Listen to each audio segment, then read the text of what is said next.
Mayor, you may proceed. Thank you, Max. Good morning, everybody. It is Monday, October 4th, 2021. Out of an abundance of caution, this is being conducted as a virtual workshop meeting of the Commissioners of the City of Rehoboth Beach. I'd like to call this meeting to order at 9:02 a.m. With that, we'll take a roll call. If you would just wave your hand so that everybody in the public watching can readily identify you. Commissioner Tony Sharp. Here. Commissioner Susan Gay. Here. Commissioner Tim Bennett is here. Commissioner Patrick Gossett. Here. Commissioner Ed Stronowski. Here. Commissioner Jay Legree. We'll show him as not present as of roll call, and Mayor Stan Mills is here. We have a quorum and are able to formally conduct business. Thank you very much. Iron President here. And Commissioner Jay Legree is here. Thank you, Jay, for joining us. We have a full complement, and again, we are formally able to conduct business. With that, I want to thank everybody that's watching virtually. Also want to thank those that are pre-registered to speak. And how they do that is to contact Ann Womack prior to the meeting and ask to be put on the agenda for to be able to speak at different topics. I'd like to identify those 6 members of the public that are pre-registered to speak today, and that's Carol Everhart. Carol Everhart, I believe, I'm trying to help identify some of the topics everybody wants to talk about, so I don't have to call on you for each topic. Carol, I assume you want to talk about your report. Correct. The kiosk and visitor center information that's been collected. Very good. If you have anything else, then certainly raise your hand. Walter Brittingham, do you have anything specific that you want to target or call on you for everything? Mark. No, thank you. Okay. Rick Perry, do you have anything specific you would like to talk to, or shall I call on you for everything? Rick Perry's not online yet. I'm sorry, speak a little louder. Rick Perry is not online yet. Not online yet. Okay. Suzanne Good is registered to speak, and she asked to speak only on the yard waste, solid waste, and refuse topic.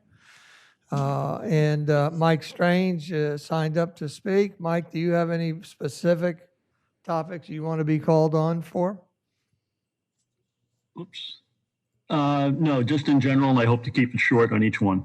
All righty, I'll call on you for each thing. And Mr. Cordry, are you on board? I assume you want to talk about the Beach Patrol Public Restrooms building. Is there anything else that you want to talk about? He may not be on, so we'll...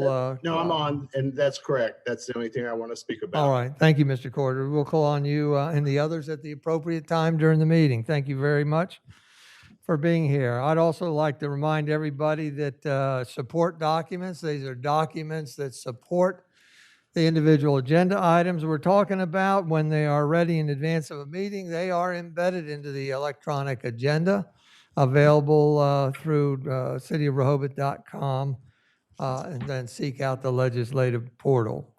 With that, we'll go on to correspondence, and I have none identified. With that, we'll go to the city manager's report. Thank you, Mayor. Good morning, commissioners and the public who's on. Last week, the Director of Public Works and the Wastewater Superintendent, Bill Woods, met with Mark Wells to discuss extending the lease the city has had for 15 to 20 years at least with the Wells family for farmland being used for land application of the city's biosolids. Mr. Wells agreed to a 3-year extension. That'll begin March 22 with the existing terms in place. The city attorney will work with staff to draft an extension to the lease. In the water department, all quarterly meter readings were completed for the upcoming billings this month. And in the streets department, all beach access mats have been removed for the off-season. The streets department received delivery of 2 new 30-yard containers which will be used for bulk trash, recyclables, and yard waste and scrap metal collection. The Streets Department began testing of the holiday lights in preparation for the beginning of installation next week. All lifeguard stands in the beach shack have been removed from the beach. Seasonal parking signage was removed last week as well. 14 photos have been selected from entries to the inaugural Rehoboth Reflections photo competition to be featured in the city's 2022 calendar, which will be mailed in December to all city residents and businesses. 82 individuals submitted 152 photos to the competition, and the winning photos is on the city's Facebook page and the city website. The Communications Department is already accepting submissions for the 2023 calendar. Photos can be submitted throughout the year until September 9, 2022. And several members of the City Streets Department this week will be attending the annual Roadway Management Conference being held here in Rehoboth Beach. That'll be October 6th to October 8th. The conference is hosted by the University of Delaware Center for Transportation. That's what I have, Mayor. Thank you. Thank you very much. Any questions from the commissioners for the city manager? Commissioner Sharp? I'm just curious, thank you, Mayor. I'm just curious, City Manager, if you could give a quick update of where we are on the CDP. Certainly. I did check in with the project manager last week. I checked in, had a brief call with her. They're on target to report to the Planning Commission October 11th, which is next Monday. And when they report to the Planning Commission, exactly what will the substance of that be? The substance will be an update of where they are, and they will also provide information pertaining to the update to date. So they will provide photographs, commentary, results from the surveys, and hopefully this will be like a complete draft, getting ready to have additional discussions. So just to put a fine point on it, because it was a very lively meeting, I thought, on the 20th about this subject. Is it fair to describe it as a draft that has a preview of all of the language that is going to be used? I think that's fair to say, yes, Commissioner. Okay, thank you. Commissioner Gay? Yes, I have a question for the city manager about the beach mats. Is there a reason for the timing of taking them up? And I gather it wasn't just like yesterday, they were taken up maybe a week or two ago based on some conversations that I had with people. You know, people love them, and it's very warm this time of year. So I guess I just wondered what's driving the timing of taking them up, and if they could be, obviously they're already up this year, but if in future years they could be left a little longer? Well, the Streets Department staff, again, is short-staffed. They do what they can in a, cyclical service to the city. They know that they've been requested to keep them up a little longer, so hopefully they'll do that next year. Okay, well, also hopefully they won't be short-staffed next year. Do you see Right. that continuing? That's the goal.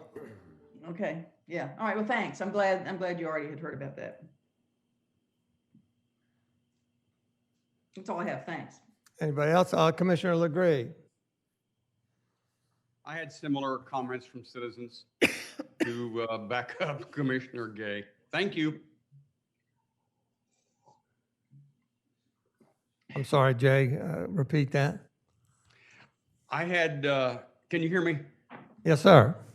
I had similar comments from citizens that support Commissioner Gay. Let's keep him down. I mean, those folks are very clear about their making their wants to have the Moby mats as long as they can. They love those darn. I think those Moby mats may be one of the best things that we've done for the beach in the recent years. Thanks, Mayor. Thank you very much. Commissioner Gossett? Yes, could you give us, city manager, an update as to the progress of removal of the barriers for the outside dining? What is the schedule for that? And do we have the manpower to complete it?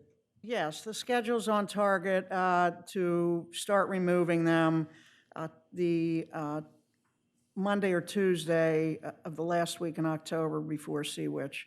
So the staffing is there to remove that, and I think it'll, go smoothly and hopefully be done just in a half a day. And does that include also the planters that are part of that barrier system? Correct.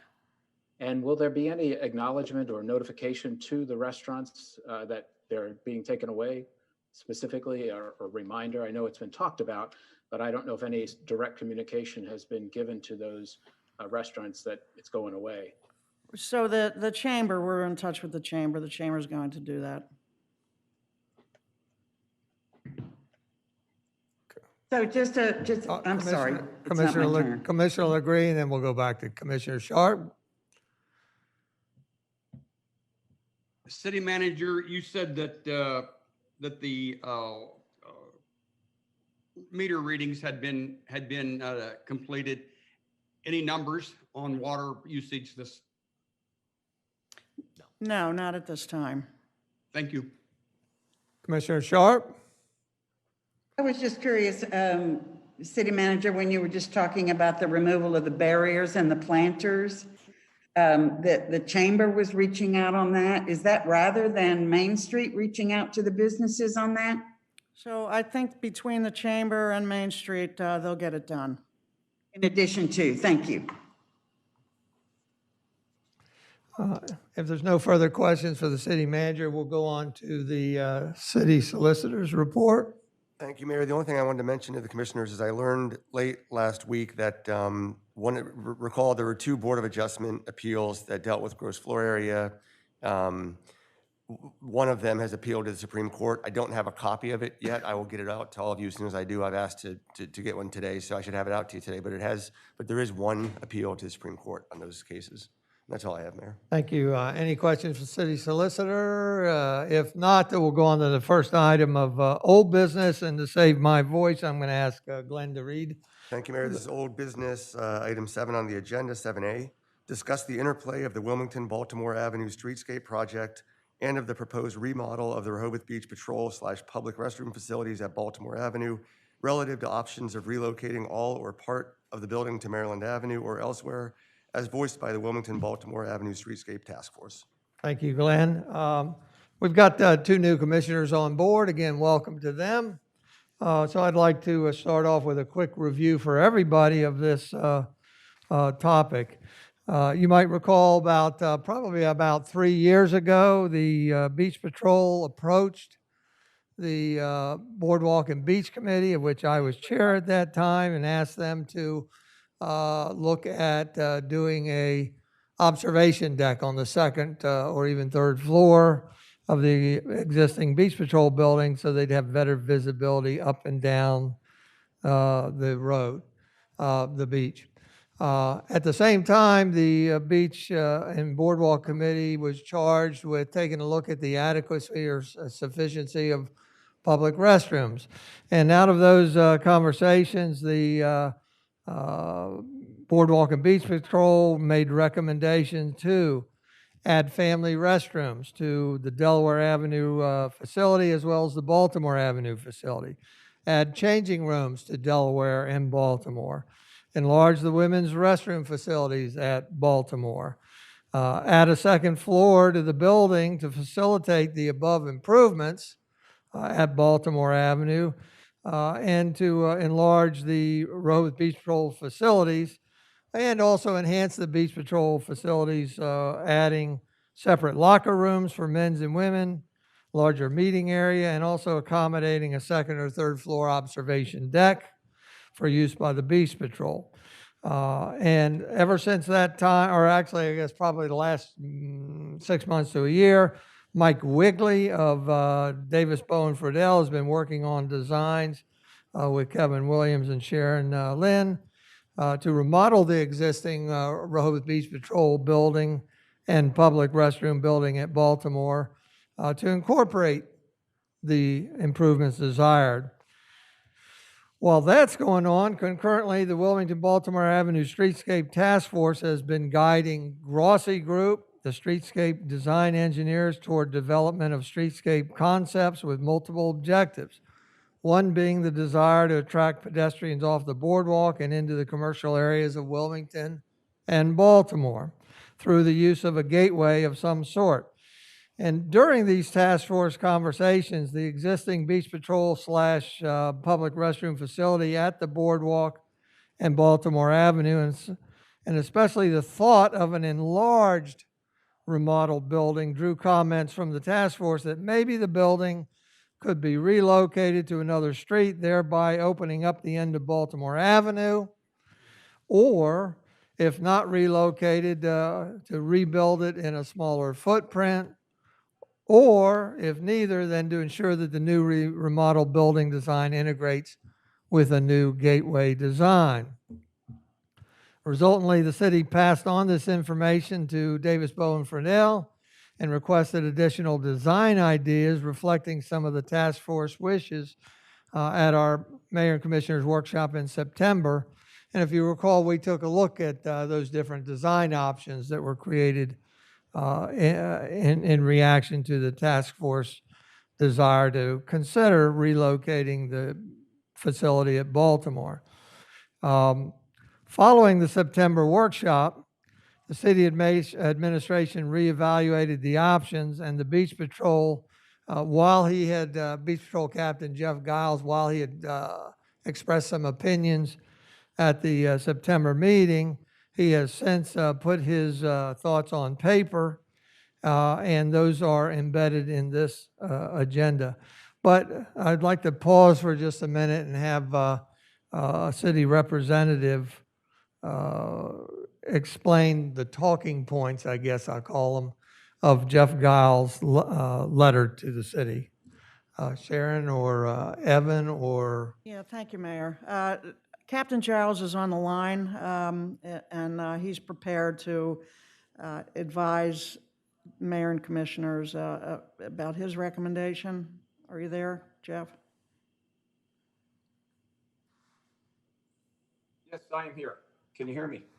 Yes, we can, Jeff. What we're looking for is a synopsis from your position on 2 points. One is retaining the Beach Patrol building at Baltimore or not, and the second is your preference of a second or third floor observation deck. So go ahead, Jeff. Yes, thank you. Again, just looking at it, and this is from talking to the guards and really reflecting on the importance of a central location, I decided to write up the 2 memos. First and foremost, I was able to get up onto the roof to get a good view of the beach. And as you guys know, as I'm sitting here right now at the Beach Patrol Shack, there is the high grass, the beach grass, which really eliminates a lot of the view that we get of the beach and of the activities. The higher up you go, the better your view is. And as I got up onto the roof, knowing where the 3rd floor would be with the observation, it became quite obvious that is the best is to have an observation view up there. It's best for the public. We get a better view of the entire beach. It helps with all the different aspects of patrolling. We're able to locate incidents that happen, to direct the people to it. And it's just better, just overall. The higher you go, the better it is. So that was quite obvious that if we were able to get up one further floor for the observation deck, it would be really advantageous for us. And again, as stated, it's going to help with our medical, being able to get our medical personnel where they need to go. And as I went through this summer, most of our medical procedures and all, most of our calls are coming from Brooklyn, Wilmington, Rehoboth, Baltimore, and Olive. So we're able to see exactly where the people need to go. And the location, We talked about it with the Baltimore Avenue. It is, and it's stated in the memo that was sent out, it is the center of our lifeguard universe. Here in Rehoboth Beach, we have Baltimore Avenue, 9 stands to the north and 9 stands to the left. Baltimore Avenue sits in between 2 strategically placed jetties. So you're in the middle of the beach where you need to be. And it really helps with what we call our cover down. And the cover down is when the lifeguards respond to incidences. If there's a possible drowning or there's a call, the lifeguards start the middle stand, Baltimore Avenue, is the center. All the lifeguards respond either north or south from there to fill in the gaps, to keep the beach observed, to keep people watching the beach and also going in for the rescue. When we have lunches, and thank you so much this year, talking with Chief Banks and Manager Lynn, really helped us decide that having paid lunches, all the lifeguards come back here to the shack. They come to the shack, they're in the shack. When we get calls and we get cover downs, we got 8 guards running down the beach, getting on Rehoboth Avenue and spreading out. So it just shows that there's just more of a reason why we need to be right in the center of where the hub is. If we were to be on Maryland Avenue, we'd be located right off of a jetty. Our observation wouldn't be as good. The observation deck wouldn't work as well because we wouldn't get that better view further north and further south. Just the central location means a lot to us. And as I went through the summer, public safety wise, it's just the right thing. Thank you, Captain. Any questions? We can come back to Captain Giles later, but are there any questions right now? Commissioner Sharp? I just have one clarification, Captain. I completely understand what you're talking about a higher view and a broader scope of the beach. Is there any other options such as cameras that could be installed that would accomplish the same thing? I'm just curious. It's funny you said that. We go on to there's that Rehoboth cam. And actually I had to really utilize that this summer, watching the camera on the beach, but that camera moves wherever it wants to move at certain times. So we can't really utilize it, but it is a good chance for us to look at the amount of people on the beach. But I'll be honest, I just, with all that equipment, and I know this from working with the state police for 32 years, it's always prone not to work the way we want it to work. And when you need it the most.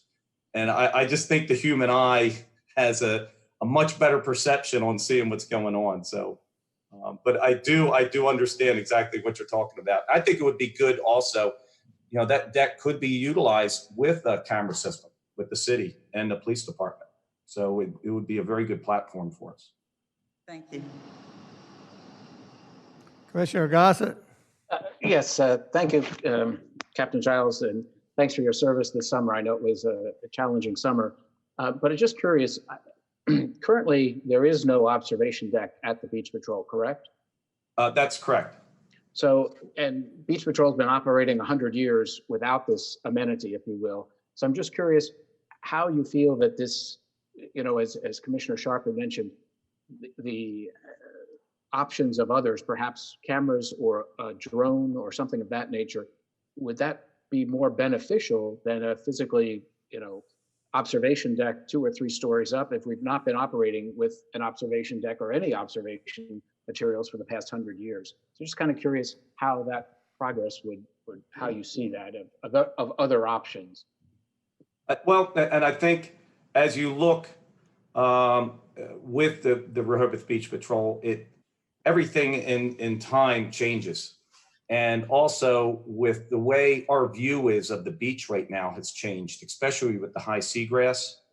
We'd never had that in the past. And I can say that back in the 1980s, there was an 8 to 10 foot drop off the boardwalk. So you were able to stand up on the boardwalk in the Beach Patrol and you could see most of the beach. It was just sort of a different time and era. It gives us advantages. Not saying that we can't do our job without the observation deck. I think we can. It just gives us that advantage. And again, it would be, hey, if we had a drone, so on. But, you know, what I'm worried about is with the drone activity, one, that's going to, I don't know how the public's going to be having a drone up on the, you know, running down the beach. There's going to be people calling it in. We're going to have to put the drone down at certain times. And just, I think the human eye and having that advantage, I stood up on that roof and I just really had a much better advantage of seeing areas that really I normally cannot see, especially when we're getting medical calls. And would you then see that that position be staffed the full session of, you know, 10 to 5 each day? No, I wouldn't see that need for it. I don't think that, I think that's sort of over stressing it. I do believe, though, that on the weekends and our really crowded holidays, that I would put somebody on the observation deck. So it wouldn't be used on a regular basis then, only on crowded? No, I wouldn't see that need for it. But I mean, it would be utilized throughout the day, but not on a 24, you know, not on a full 8-hour shift schedule. Yes. Okay. All righty. Thank you. Thank you. Commissioner Jay Legree.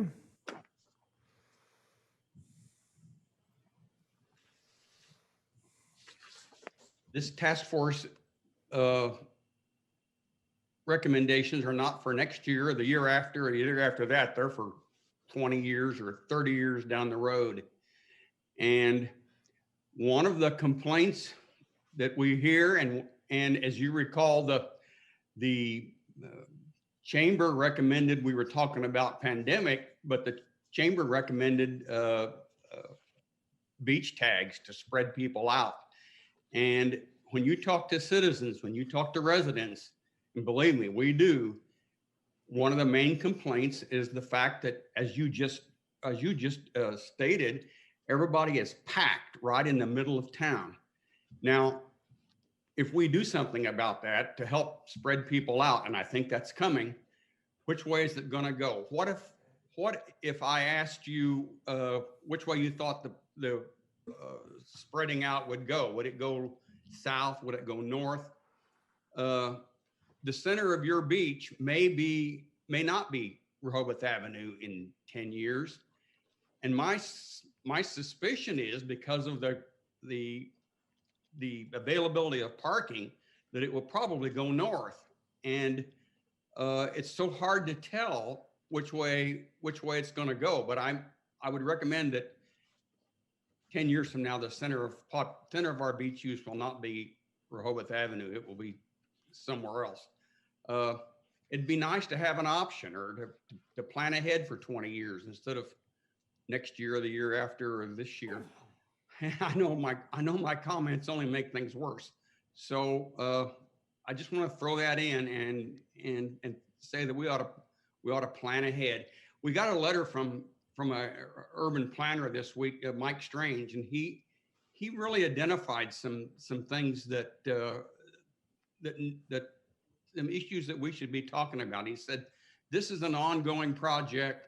It's going to take a long time, and we need to think far ahead. And I echo those comments. Thanks, Mayor. Thank you. With that, we'll move on. That because of the receipt of Captain Jeff Giles' opinions from the perspective of the Beach Patrol to keep the headquarters at Baltimore and to do a third-story observation deck.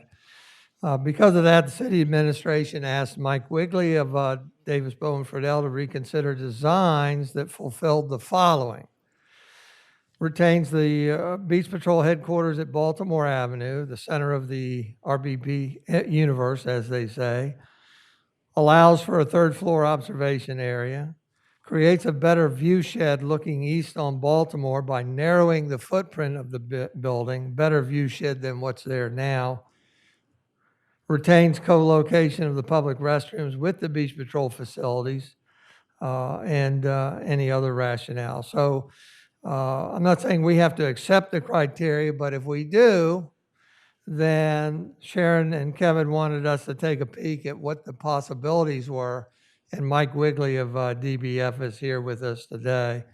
So we'll take a look at that next, and if anyone wants to return to the previous designs to take a look at them and do some comparisons of the design, comparisons of the cost, comparisons, not yet, too early.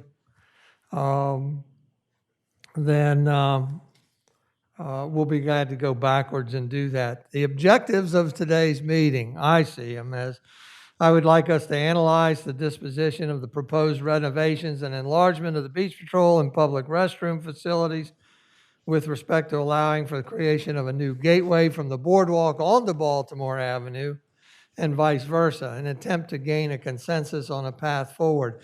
There is a time component here that, we don't need to rush anything. However, the time component was reiterated at the last meeting, and that is the next steps would be engineering and design approval and contracting with that. And so the time for beginning and ending construction is impacted by our actions, obviously. Now I'd like to turn to Mike Wigley and present his new option for a design retained on Baltimore, and then he'll talk about cost estimates, new construction, timelines, et cetera. Go ahead, Mike. Now we're ready. All right, thank you, Mayor. Good morning, Commissioners. Pleased to be here this morning with you, and I guess my screen save worked earlier, so let me pull this up. So as the Mayor mentioned, after the last workshop meeting, there was a lot of good input, and I could certainly sense some of the desires, and wanted to see architecturally if there was a way that we could maybe streamline the view angles, see if by reconfiguring some of the elements of the building that we could maybe enhance the streetscape efforts, the gateway idea there at Baltimore Avenue. And so what I said to myself was, how could we do that? Now, in order to do it, we would need to make it an entirely new building. So that means demolishing the building that's there now and working with a different approach, creating a different type of a footprint. Move your microphone closer to you. Thank you. All right, is that a little better? And so in order to do that, what I wanted to look at was getting as much as we could possibly fit on the ground level. In other words, the level that's even with the boardwalk. And then streamline the building going up from there, centering it on axes with the center of Baltimore Avenue. So what you're looking at now would be that first floor plan. The bottom of the page is the boardwalk. The upper part of the page is the end of Baltimore Avenue. So what you'll see is the beginning of a ramp, which would allow the public to come up eventually to what you're going to see as the second floor or the roof of the comfort station area. From the boardwalk, there'd be a slight ramp up like there is now. There's about a 6-inch elevation change from the boardwalk to the first floor here. There's also an opening over on this side, which comes just about at the same grade level as the sidewalk leading down from Baltimore Avenue on the south side of the building. And so the way the building is set up is most all the serious plumbing is down on this first level. So we have the men and women comfort station toilet room areas. I do have, to give you some idea, we'd be picking up 2 urinals in the men's room. Toilets stay the same. We're picking up a couple more lavatories from what you have now. On the women's side, we're picking up a couple more toilets and 3 lavatories. In addition to that, though, if you're following my cursor over here, we have 2 new family toilet rooms available to the public. And in addition to that, we have 4 regular changing and 1 ADA accessible changing area, similar to what we're doing at Delaware Avenue. The medical room and office that are currently at this location now would be reconfigured and located over here. The medical room has a medical supply closet and also a separate ADA accessible toilet room. And then what you see in addition, and this is how we're able to streamline the layout better, is to actually locate the men's and women's locker rooms for Beach Patrol down at that level. So you can see the lockers, toilet, shower, lavatory, and then a stairway that goes right up into the Beach Patrol headquarters, which is on the next floor up. So if we go to that floor, you'll notice that what we've created is rooftop gardens or courtyards above these spaces down below, and we've streamlined the building altogether up above. So that's a 20-foot width right there, as opposed to the 50-foot width I believe we had before. And what's located on this floor is a break area, and then the multi-purpose room where Beach Patrol will gather. The idea was too that this space could be used for other events other than Beach Patrol related, if you also chose. The way you get to it, there is a doorway that comes straight off of the end of Baltimore Avenue, and you would take stairs up to get to that first level. And then to come around to get down to those locker rooms, you would go down this stair once you're up on this level. There's also another stair that comes up, and that would go to the observation deck, which ends up being the Beach Patrol captain's office and deck. The other way you can get to this space is that ramp I mentioned before that comes off of Baltimore. You come on up and you're onto a courtyard. It could be open to the public. That would be your all's choice. There's also an additional stairway that gets up to that same courtyard. And then the third floor, really it's a mezzanine floor, kind of considered as 2.5 stories, but the office, we're not showing yet any kind of balcony, but that's certainly a possibility. But you would come up in an office that would have the views that Captain Giles was talking about. There would also be the capability of looking down onto the Beach Patrol team down on the lower level if there was a meeting or any announcements, that type of thing could happen. So let me show you three-dimensionally how that would look. Let me see. Stop sharing. We'll share a new screen. And I've got two different versions to show you. If everybody can see this, this would be what we call the gable end view. So you can, from sort of the midpoint of Baltimore Avenue looking down, you can see the platform, if you will, of the courtyard. There would be a handrail that would go on top of that. That could be a wire rail or glass even. The building itself, and again, let me remind you that this is a massing model. We're not really getting into design so much. This is more to show you what the bulk of the building could look like. It's possible that this could be all glass even, and you could look right through it and see the sky beyond. And then let me bring you in a little bit closer.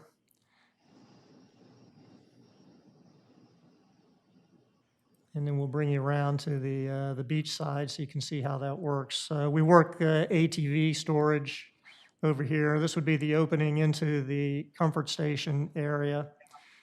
So you could see the lifeguard building up above. This is the view looking southward from the north side of the building on the boardwalk. Same type of view looking north. This gives you an idea if you're looking straight down on it, so you can see the two courtyards on either side.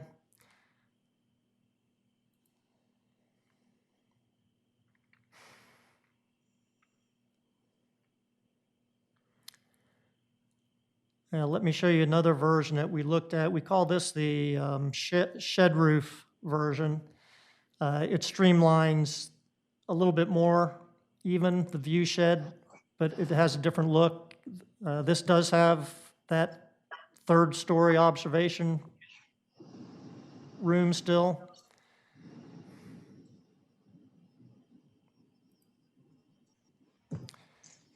And if you were to decide to pursue this version a little bit further, we would look at several design options, not just these two roof versions, but I wanted to show you sort of two extremes, if you will.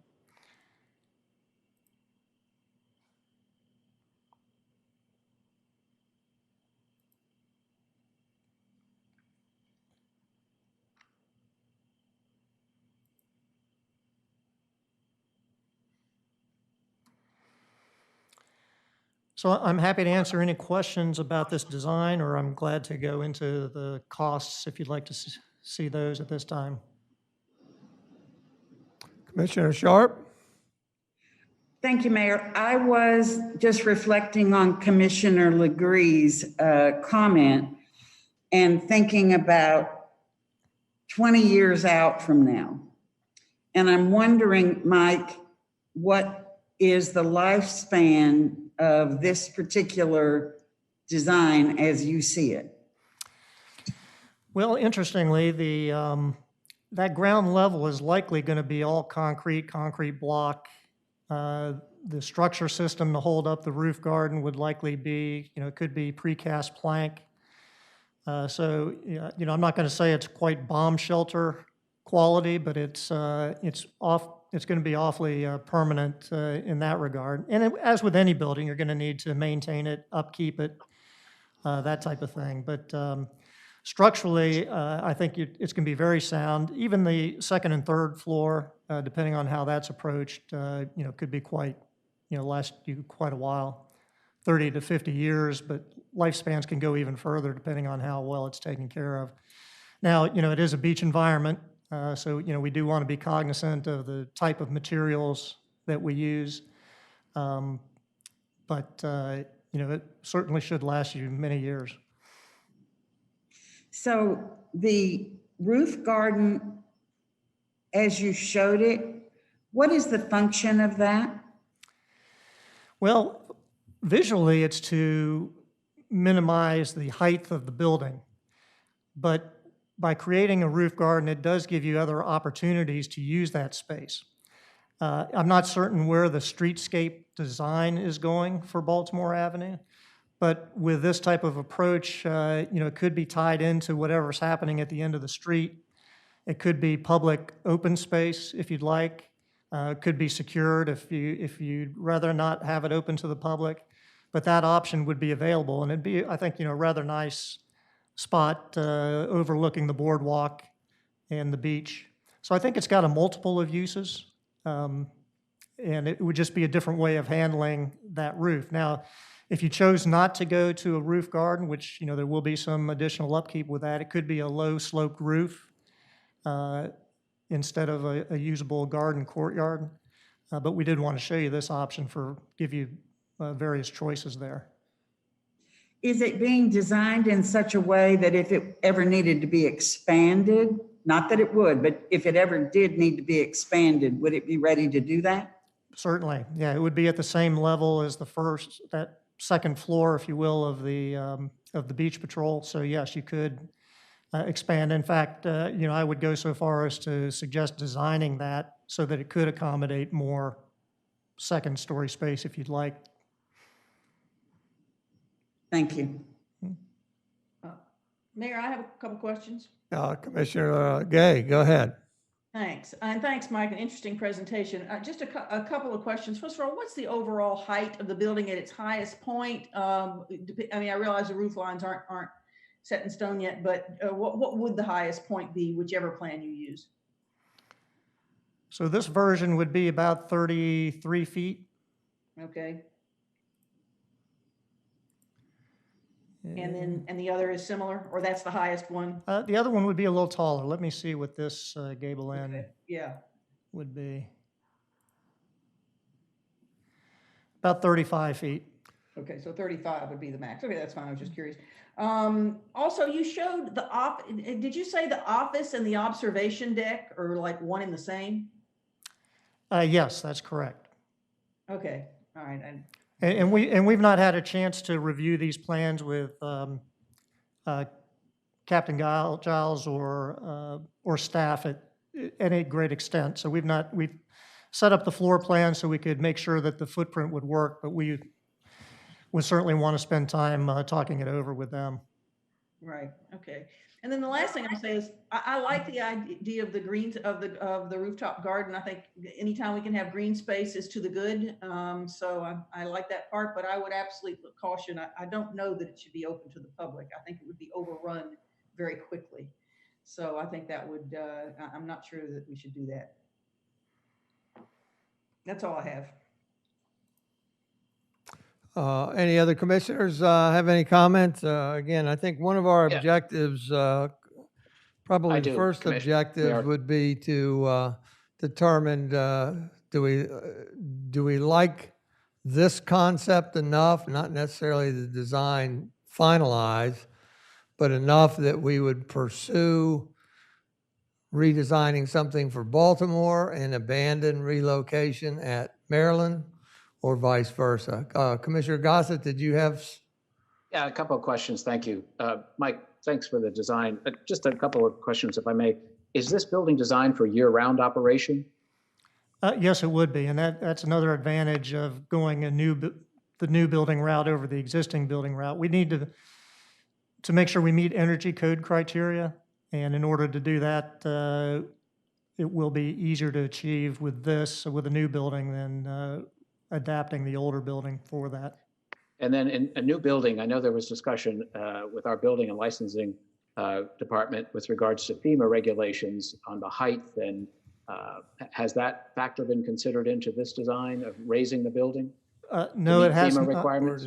No, this currently is based on the same design as the other one, but that is a criteria that needs to be addressed, and I don't know if others want to speak to that or not. Yeah, let's take a pause here and talk about that, Patrick. If you recall, last time Matt Janis was here, and he indicated that there's a formula for FEMA for new construction and major remodeling, that you needed to come in compliance with FEMA rules. So to simplify it, the floor of the public restroom building, locker room, the floor of what you see there as a first floor would need to be 2 feet higher than the boardwalk to be able to conform with FEMA regulations. In order to do that, we talked about the likelihood, 2 options. One would be to push that building back into the street, so be pushed westward up to 4 or 8 feet, so that you could get handicap ramps on the front of the building, because you would need to be able to go left and right, probably on the ramps, to be able to get to navigate that 2-foot height differential.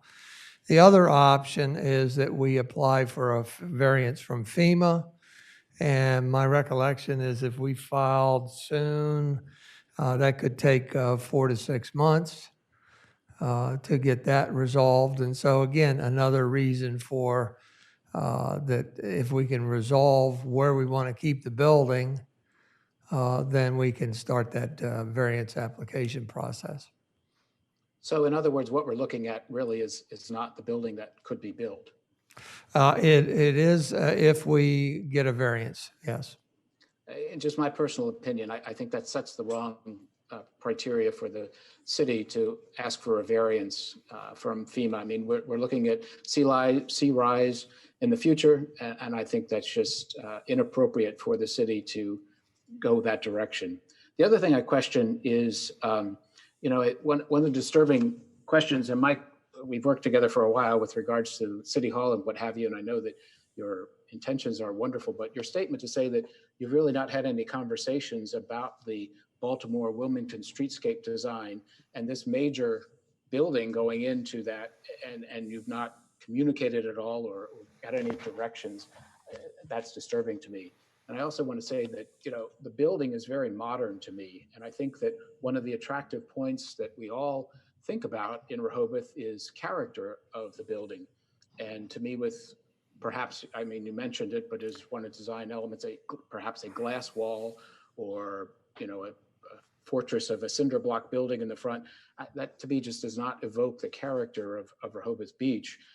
Perhaps looking at designs as the Dewey Dewey Beach life-saving station or something of that nature for the character of the city to be incorporated into the design, I think would be an element that I don't see included in this thing, and I would hope that that would be something at least considered. And I think that, just to take a look at really what we're trying to do, we've talked about 5, 10, 20 years from now of what we're trying to establish here. That is an element that I believe we need to strongly consider. And I know that we have a couple of comments that have come in with correspondence that address those issues. And I think we need to take a hard look at that and to maintain the character of what we're trying to evoke here for future generations. Thank you. Thank you, Commissioner. One thing we could do is, again, this whole process is to garner feedback. This is the first time you all are seeing it. And that's what this process is. We need to garner feedback, not just from the commissioners, but from the public. And so in terms of seeking a variance or not, we can certainly do a design that shows compliance with FEMA and see whether we like that or not, because that it does change it quite a bit. Also, I would kind of put a caution out there for this is a early design for massing only to show you kind of what scale things are. It has nothing to do with what the final design is. Personally, I want a seaside building that I saw at many New Jersey boardwalk towns for their life-saving stations, that it looks like a seaside house is converted or something like that. But this is just way too premature to be able to say that this is all cinder block or straight walls or anything. There certainly could be articulation and all that in there. I'm glad to hear you say that, Mayor, because I think that bringing that into the discussion at this point in time and asking for comments that would give Mr. Quigley some direction when we come into features and finishes of the building.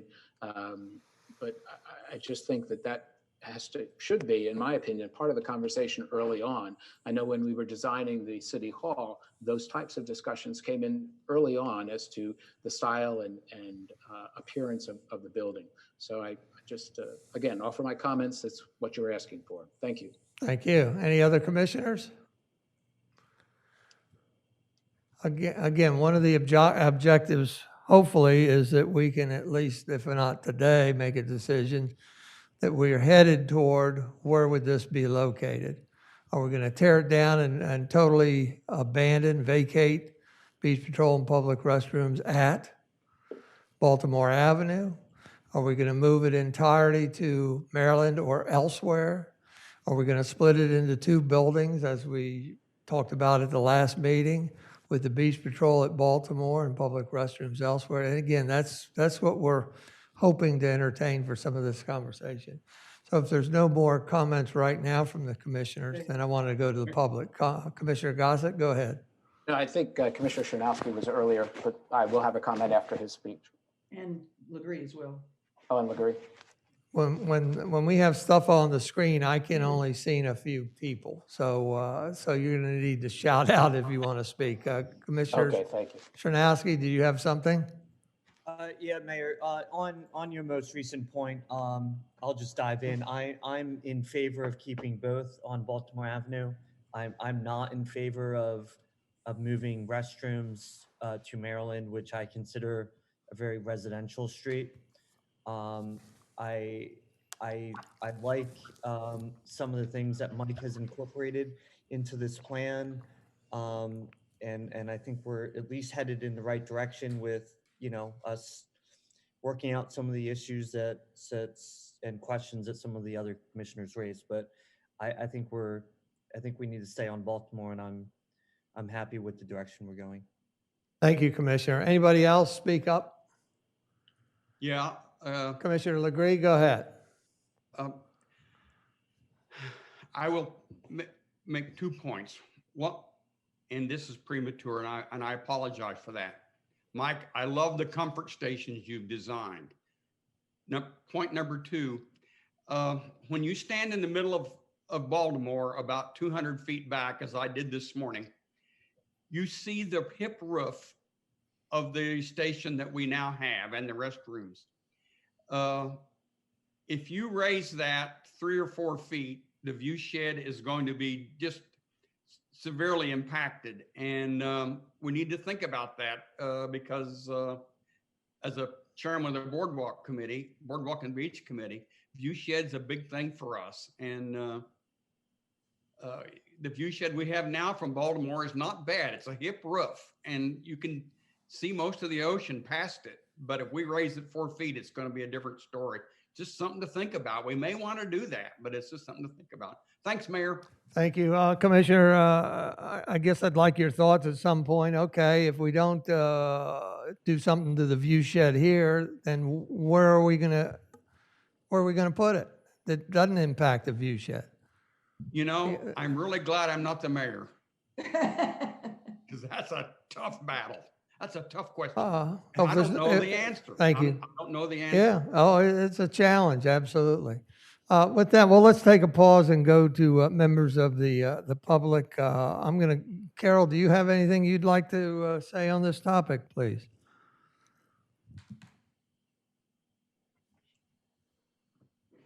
You may not be on board right this minute. Walter Brittingham, anything on this topic? Thank you. All right. Thank you, Walter. No, Miss thank you. Rick Perry. All right. Is Rick on board yet? No, he's not. If not, we'll skip. Mike Strange, do you have anything on this topic? Yeah, I would just say that based on the current design that you indicated that this is just preliminary and food for thought, that I think you need to evaluate more options in the context of what your long-term objectives are. I agree with what the captain of the guard said fully.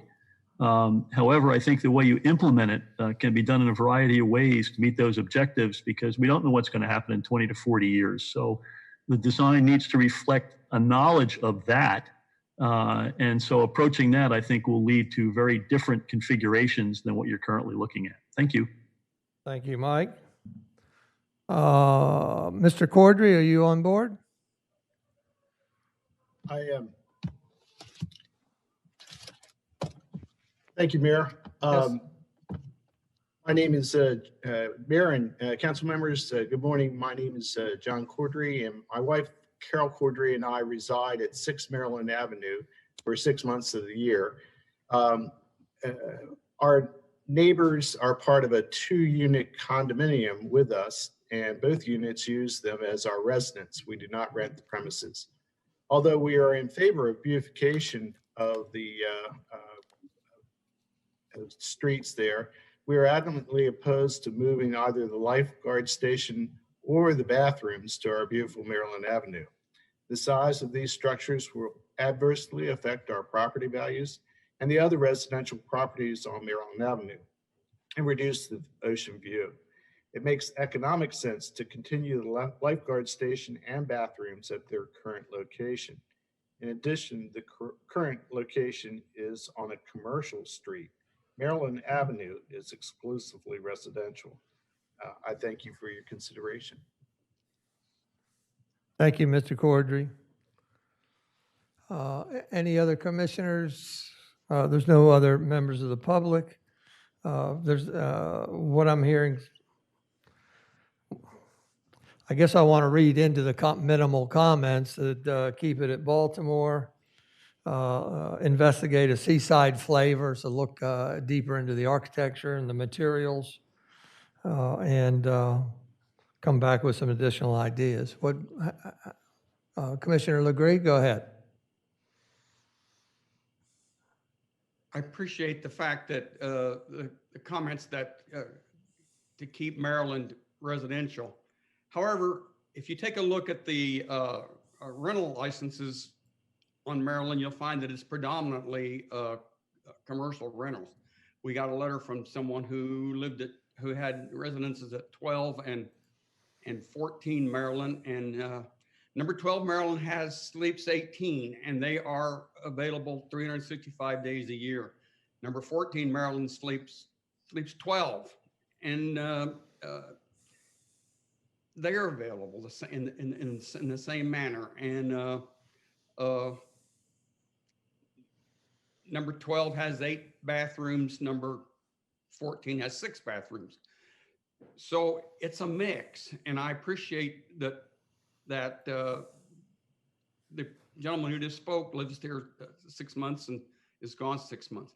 But when you drive up and down Maryland, you see something entirely different. That doesn't mean that its view shed is not just as important, but it's not a strictly residential street. It's highly commercial. Thanks, Mayor. Thank you. Also, Mayor, I have a comment. Commissioner Gossett, go ahead. Yeah, just along those same lines, I would like to look at, again, the possibilities of splitting the facilities and putting the restroom facilities at Maryland and keeping the beach patrol at Baltimore. We talk about, 5, 10, 20 years from now of growth, of expansion, of possibly expanding the building.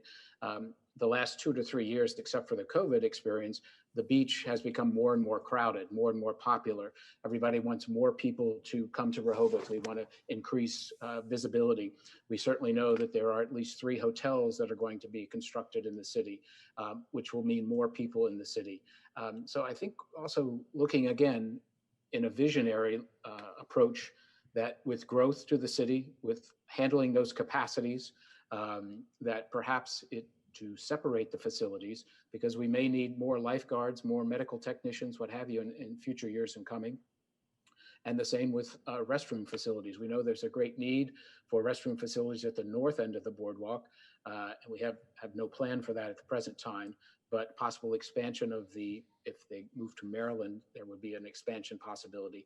And if they're only 1-story buildings, which separating the 2 facilities would happen or facilitate, I think that view shed would certainly be a much more acceptable view shed in that regards. But again, I think we need to also be cognizant of the FEMA requirements and sea level rise, whichever construction that the city proceeds with. One other final question, I guess, I've seen financial expectations or financial estimates for this, but how will this be figured into the coming budgets? Is this a 1-year plan, a 5-year plan? Has there been any discussions as to how these will be funded? Thank you. Thank you. Yeah, those are definitely good questions about finances. In fact, we might want to go to Mike shortly to see what some of the things are. But I'd like to respond to some of what's being said so that our members of the public can further respond and have a better idea of maybe what some of us are thinking. I do agree that at some point into the future, we're going to need additional restrooms in the north. Where, we don't know right now. However, because of that, I'm not ready to move the public restrooms 1 block further north. I think they are optimum in the location where they are now. As far as splitting the building into 2, I'm not amenable to that, because what I think you end up doing is boogering up 2 view sheds, so to speak, instead of just 1. And yet, when I say that, I do believe that the combined new design that has a smaller footprint for the above ground parts of the building can be acceptable. I think, again, I look at it as an initial design. It's not the final design by any means, but I believe it shows the capacity to design a building that will be acceptable and present an acceptable view shed from the boardwalk looking up Baltimore and from Baltimore looking toward the ocean. So I am very heavily leaning toward leaving it where it is, tearing it down, rebuilding it. Having said that, let's go to Mike to review what the costs are. And we might need to give a little flavor of what some of the designs were presented at the last meeting, and then what the cost would do, because the cost is elevated, I think, for this type of design. Yes, it would be. And Mayor, if you don't mind, I'd like to maybe address a couple issues that came up. Please do. Before I lead into this, because I think some really good points were brought up, and I just want to Absolutely. rest some assurances. Commissioner Gossett really hit on a couple points that I just want to mention to everybody, how important it is to look at these particular locations, and particularly with civic buildings, that there needs to be a process that really finalizes itself with architecture that can be embraced by the public, is consistent with the history of Rehoboth, and is very important to the evolution of the civic building inventory within Rehoboth Beach. So Commissioner Gossett mentioned the process with City Hall, and I would highly recommend a similar process here. These massing studies are really devoid of any detail, any texture, no roof overhangs. It's really just to give you an idea of the bulk of the building. And we went through that exercise with City Hall, looking at 2-story buildings, 3-story buildings, even 3.5-story buildings. So we went through that exercise with massing there. We also combined it with a full exercise of the streetscape itself along Rehoboth Avenue. We did a picture inventory, if you will, both sides of the street, looking at the scale of the building, the shapes of the buildings, the textures, colors, all of that. And that came into play heavily on the ultimate design of the building. We even looked historically at gable end structures in Rehoboth Beach, corner structures in Rehoboth Beach.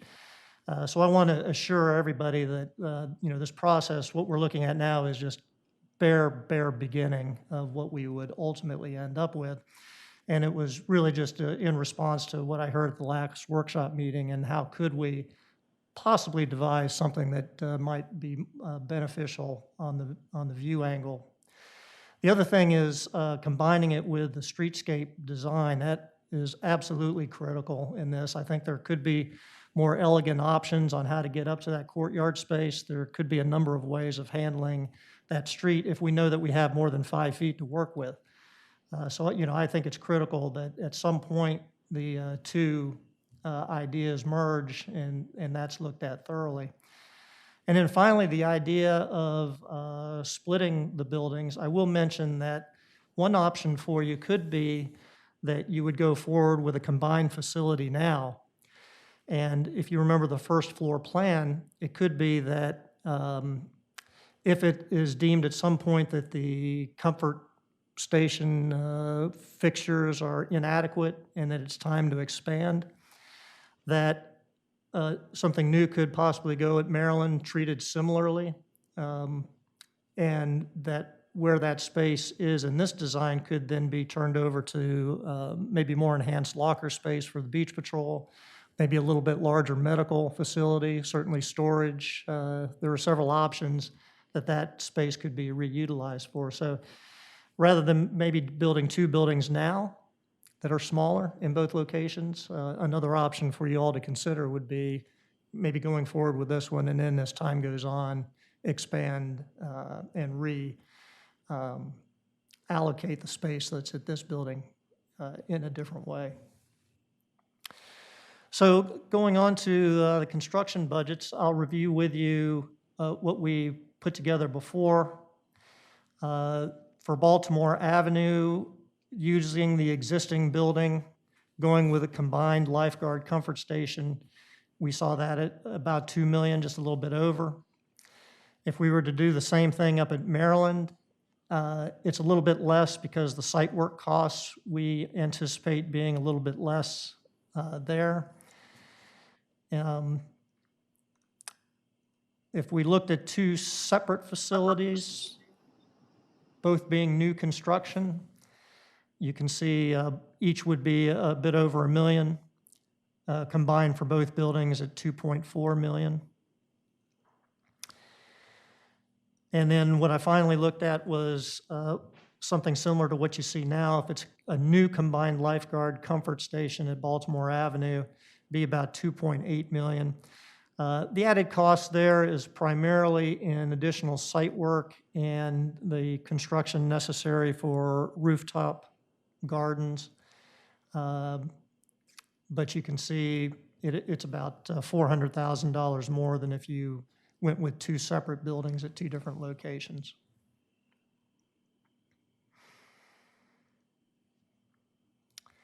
And then in terms of scheduling, I think what we would be looking at to go through the design properly bring in public input, that we would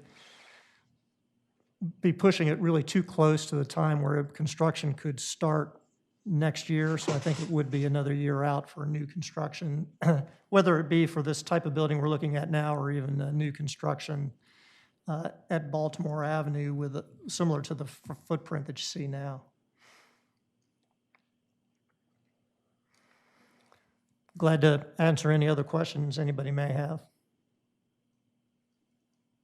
Mike, I think this is helpful. I think the conversation, folks, is very helpful today. I think what it shows is that we don't need to rush this. We're not going to make the schedule to start construction at the end of next summer, and that's fine. But what this has pointed out is it's liable to cost more. We do need, as Patrick said, we need to have a conversation about funding. Then we also want to have more of a conversation about what the process is for designing this. Any other comments from the commissioners? Commissioner Gossett? Yeah, one further comment.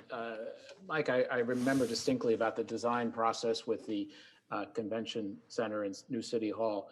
Would it be possible, you need to talk to the city manager and the mayor about this directly, I guess, but would it be possible for you to prepare a guideline, if you will, or a calendar or a step-by-step process when you're talking about public input and design and massing and this type of thing? The approximation of timing on that and what would the elements be? Just, I wouldn't say generic, but I'm sure there is a step-by-step process that is used in many construction projects such as this, so that you could give us, inform us better as to the timing, the elements that would be required to address in developing a new building or a revised building or something of that nature. Does that make sense to you of what I'm asking for? Certainly, I'd be glad to do that. Okay. We can do that. We can do that. So we've got a little more thinking to do. I appreciate it. Any further comments before we move on to the next topic? Commissioner Sharp? Thank you, Mayor. I'm reflecting back on Mike Strange's comments about more options needed and thinking about what our real overarching goals are. And I'm just a little unclear as to exactly what the next step is, that if we are expecting more options, how are we going to get those and who's going to do that? Well, first of all, Sharon had to step out of the room, but we'll confer with her and Mike, and Mike would be doing the additional options in conference with Kevin Williams and Sharon, I believe. You mean different options in what we've already seen, or different options altogether? I don't know. I can't distinguish what you're saying. Give me some examples. You know, in other words, additional option for combined beach patrol and public restrooms at Baltimore, or do you want to see additional option for a perhaps one-story public restroom at Maryland and a two-story, 2.5-story beach patrol building at Baltimore? I mean, the different options we can come up with. Well, the reason I'm asking about what does more options really mean is exactly what you just illustrated. And I'm trying to get to, well, who does that and how does it get done? Is it the small group of the city manager and the architects and so forth, or is there a different approach that some folks might be thinking about? I don't know. I'm just asking for understanding. Well, right now, I think we continue with the same process. Kevin Williams, Sharon, and Mike Wigley have been coming up with these designs. I think Mike's been listening and doing the most contribution to this conversation. And then does this dovetail at all with the Baltimore Wilmington Streetscape group?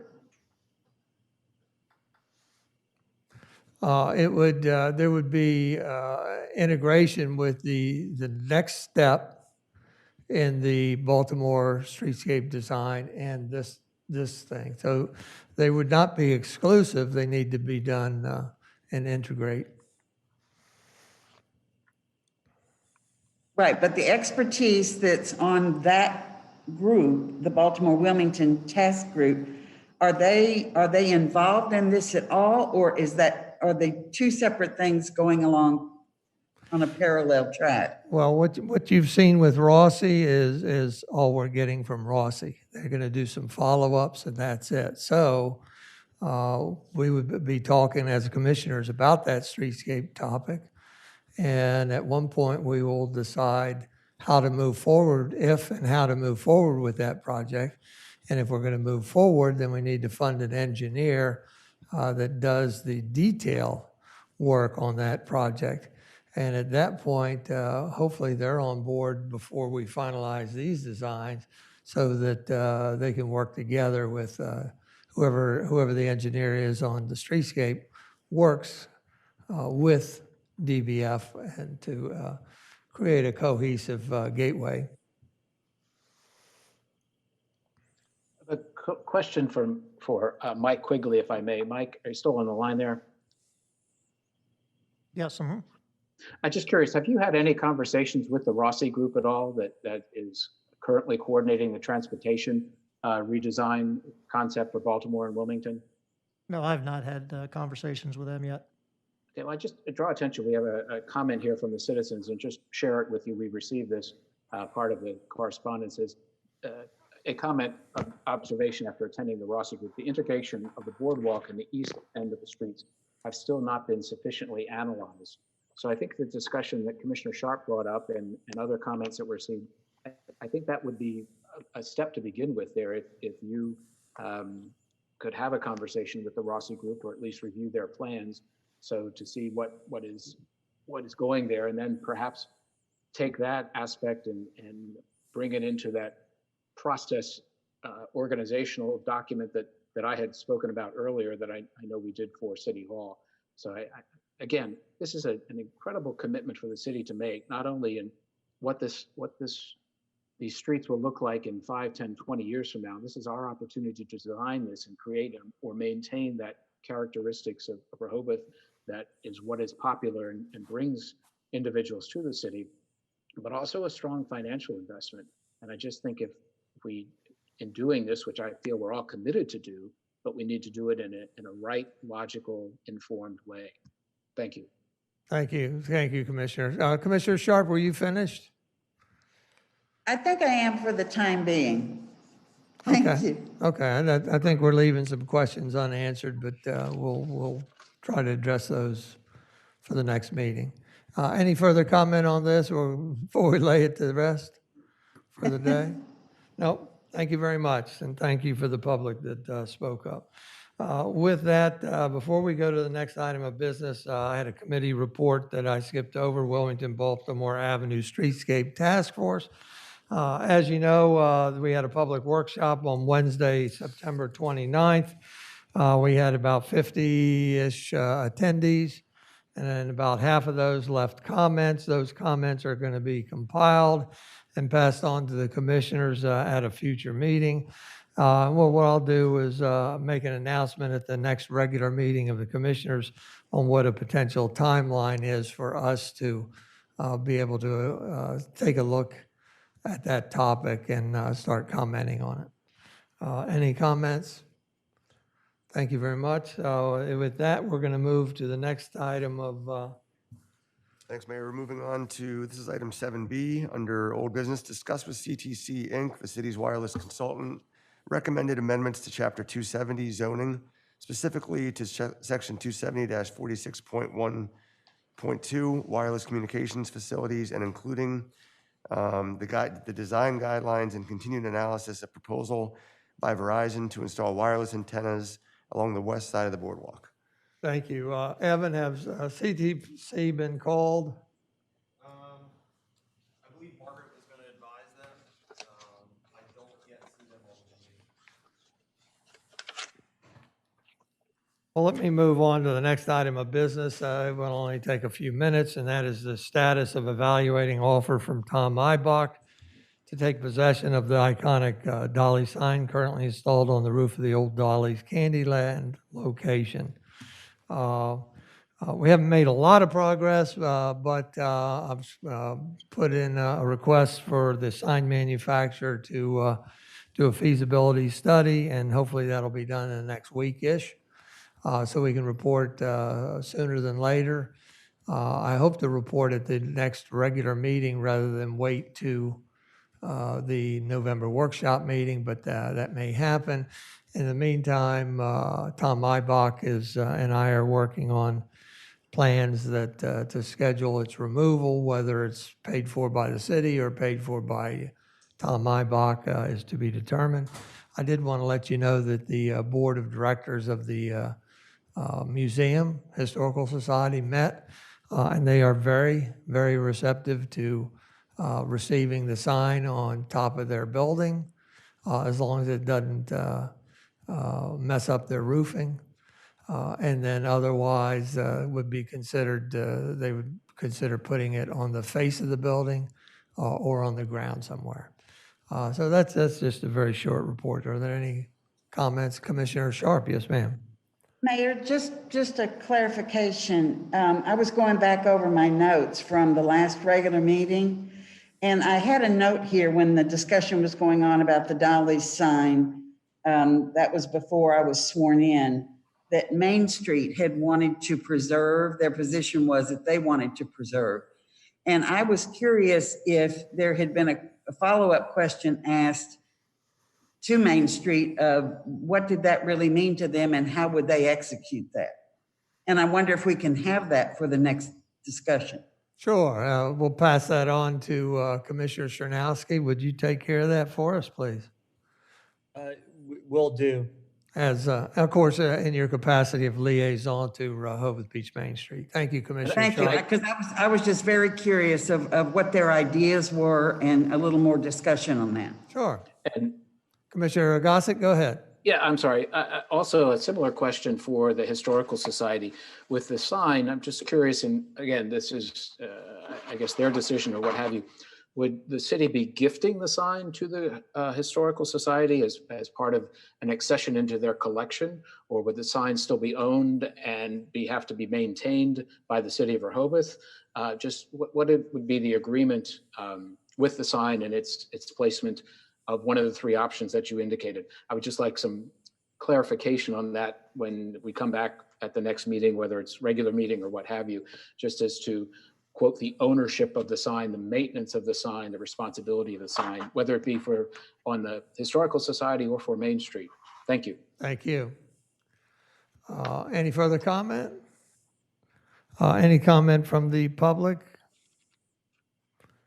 Speak up, anybody? I don't know if I have to call on people individually or. No. Nope. Sounds like there's no comments. If that is CTC on board, Evan, do you want to introduce them at all, or do you want me to just do it? I can do it. Our next, you read the next topic. CTC, if you recall, is the wireless consultant hired by the city not too long ago. They jumped right on board and started analysis of our wireless ordinance, as well as our design guidelines. And at the last meeting, you recall, presented some of their comments without specificity. That's where this meeting comes in to play. We've got a support document, red line, that shows what their proposed amendments are. And if you also recall at the last meeting, they gave an introductory analysis of Verizon's proposal to install antennas on the west side of the boardwalk. And I'm not sure whether they're headed there again today or not, but Julie Elias is on the line, and we'll turn it over to Julie to introduce her proposed changes to the ordinance as well as the design guidelines to start off. Thank you. Welcome, Julie. Thank you, and thank you for having me back, everyone. Good morning. So as Mayor Mills had just outlined, we've done sort of our first round of edits or proposed revisions to your existing design guidelines and ordinance. I've got a little PowerPoint presentation that I can share with you, just to sort of walk you through on a much more broad level, the kinds of suggestions and changes that we are making, but I can also walk you through on a much more granular level if anyone has questions about individual topics or changes that we're suggesting here. I'm happy to go into any of these more closely. So,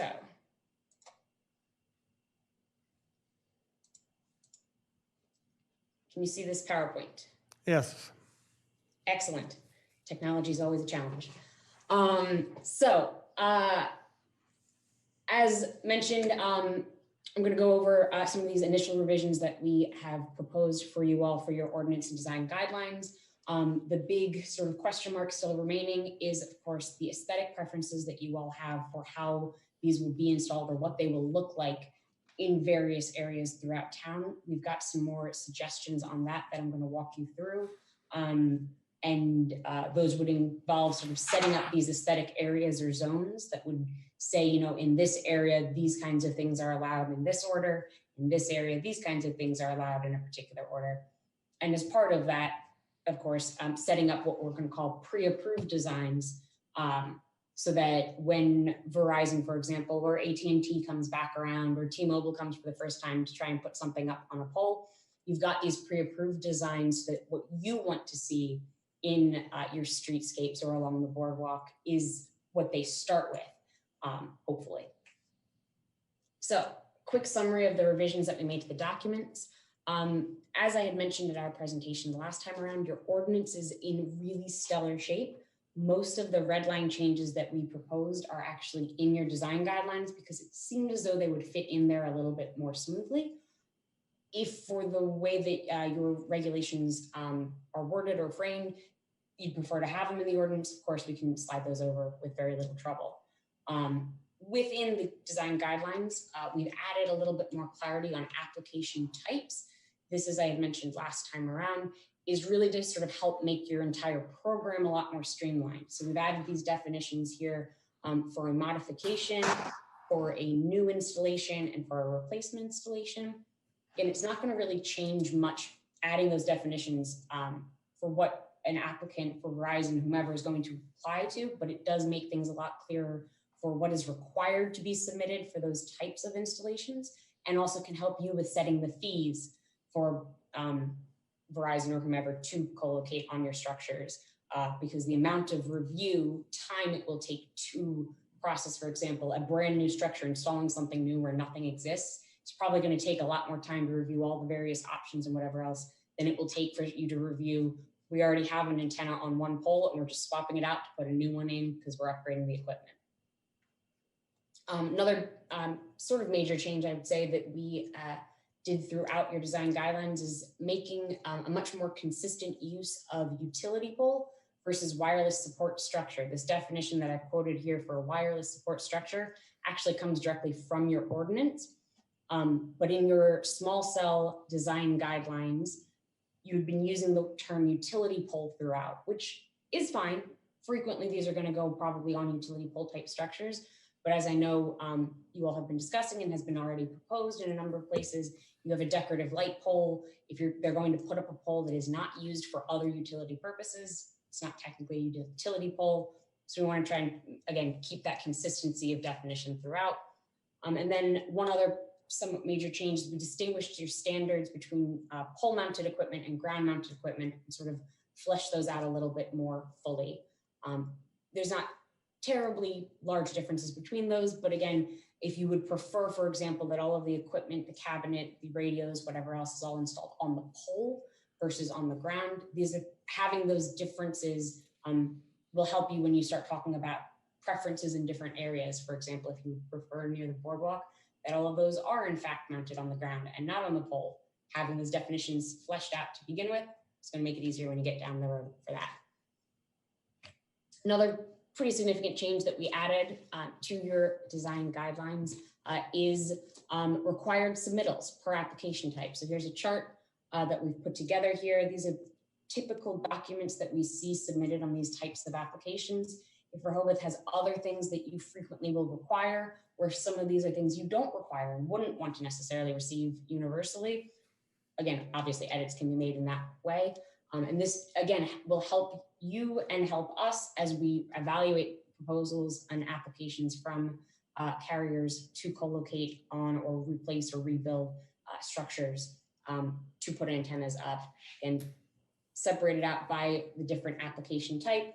On the whole, most of these are going to be required probably throughout, but maybe certain things are or are not needed in certain circumstances. One thing I know that I haven't talked about much either the last time around or this time, and I just want to highlight it briefly, is this very bottom one here, which is the RF analysis. I know that there are some of your residents who are particularly concerned about making sure these installations are safe for residents. I will tell you that very frequently we find that the actual power output of these antennas are far below the safety standard set by the FCC in areas that would be accessible by people. You know, if you're standing 30 feet up above the ground right in front of an antenna, perhaps. But again, I don't think most of us are 30 feet tall, so it's unlikely you're going to be hit with the full blast of energy from the antenna right there. But again, as you can see, you know, requiring that for all submission types, and I've specified in particular all of those installations in the right of way on a utility pole, what have you, or on a rooftop, again, areas where people will be are really the most important places where you want to make sure that people are going to be protected. Other revisions that we've suggested and added, the preferred small wireless, wireless communication facility type. Again, just sort of tying in with that question of how you would prefer these to be installed, be it on a new support structure, be it on replacing an existing utility pole to put an antenna up, or co-locating on an existing pole as is already. We've also added some of this preliminary language on the need for justification as we continue to flesh out these preferences on design types and locations in different areas of the city. That'll be fleshed out even further, you know, basically adding teeth to your preferences, saying that if a wireless service provider wants to put their antenna up in a place that is not your most preferred location, or of a design that doesn't match your most preferred design, they're going to have to demonstrate to you, you know, provide evidence for why your preference can't be met by what they're trying to do. And then finally, I've added this section on setbacks, which again, I know is something that we had talked about being a concern. These are some of the ones that I believe we had chatted about before, or that Mayor Mills had mentioned as well in prior meetings that we had talked about. These are sort of what we call, what we would probably describe as industry standards. We've looked at these, and I think that these are pretty easy to be met throughout the city. I think the number of, for example, that the 15 feet, sorry, not 15, 50 feet back from beach access locations, we checked that, especially against the Verizon proposal, and I'm pretty sure that that can be met across the board. The minimum setback distance of 250 feet from parks, again, I believe those can probably be met, but if it looks unlikely that some of those can be met in a feasible way, again, whatever makes the most sense within the city. 250 feet back from the nearest schools, and all of these are things that can be adjusted as need be based on the streetscapes that you have and how you really want these to be installed or where you want them to be installed.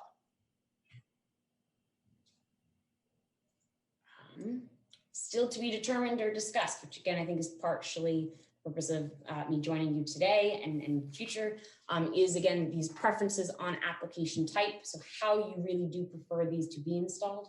Would it be co-locating on an existing pole, replacing an existing utility pole in order to accommodate an antenna, putting something brand new up, which again, means there will be something new in place, but the good news is you have the most amount of control of what that new thing is going to look like wherever it is you want that to be installed. The preferences for aesthetics of each application type, like I was just saying, And then the preferences on aesthetics in different areas of the city, as mentioned, the difference between what you want to see near the boardwalk versus in a residential neighborhood.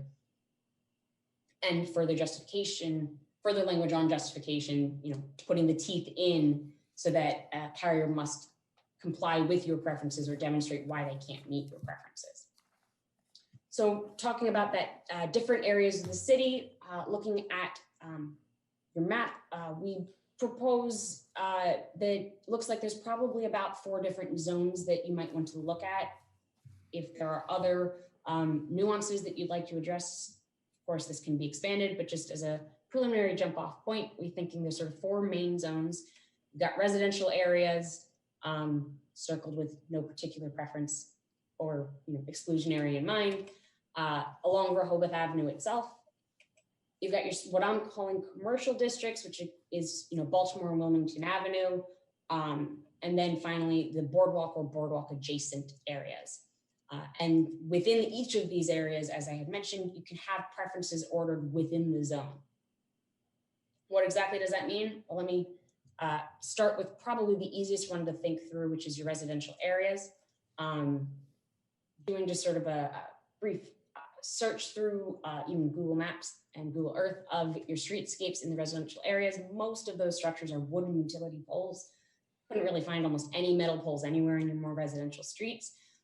So a possible preference list in those areas would look like your primary preference would be to co-locate on an existing utility pole where the conduit for any wiring or whatnot is painted to match the pole. Here's a picture, pardon me, of a conduit that is not painted to match the pole. So it very clearly stands out. Again, we're looking for concealment. We're looking for things to not look much different than how they perhaps already do, or look more uniform as though they didn't exist to begin with.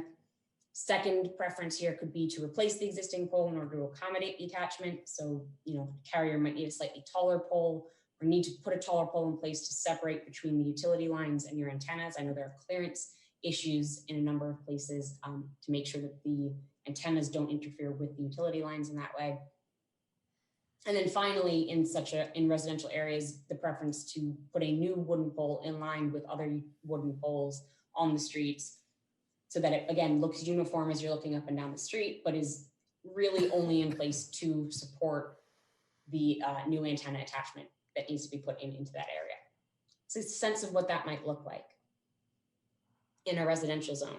I think the next easiest one to look at should be the Rehoboth Avenue area. You've already got what I would call an approved design installed. This is the one that's sort of right down there near the bandstand. I believe, if I remember correctly, it's an AT&T installation. An installation like this should be able to, that antenna should be able to cover both sides of the street from the median based on the type of antenna and the amount of signal needed.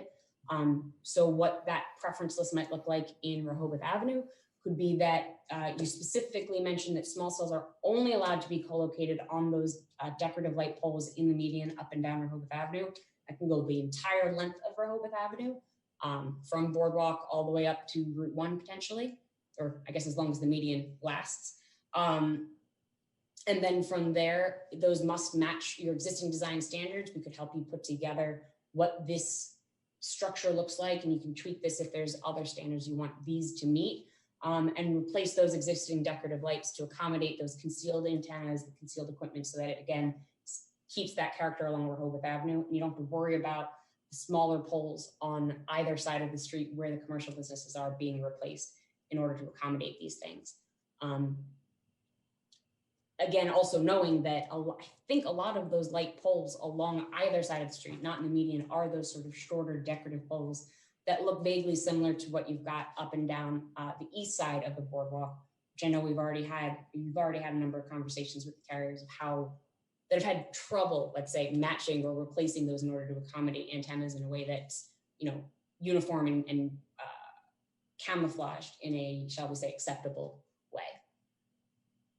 Then we get to the two districts that I think are the ones we're going to have a lot more conversation about. So that would be sort of your commercial area and, of course, the boardwalk.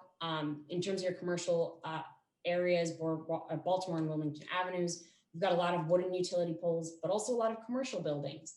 I think a preference hierarchy definitely makes sense here in terms of where you want to see these put in.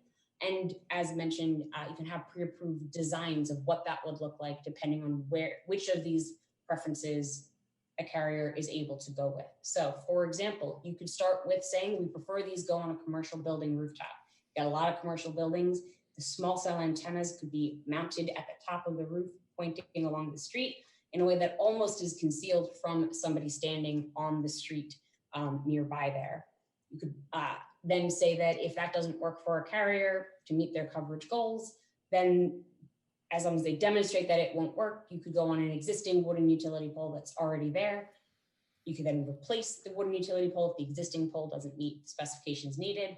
After that, add a new wooden pole, again, thinking about the design aesthetics and keeping things as consistent up and down your streets as possible.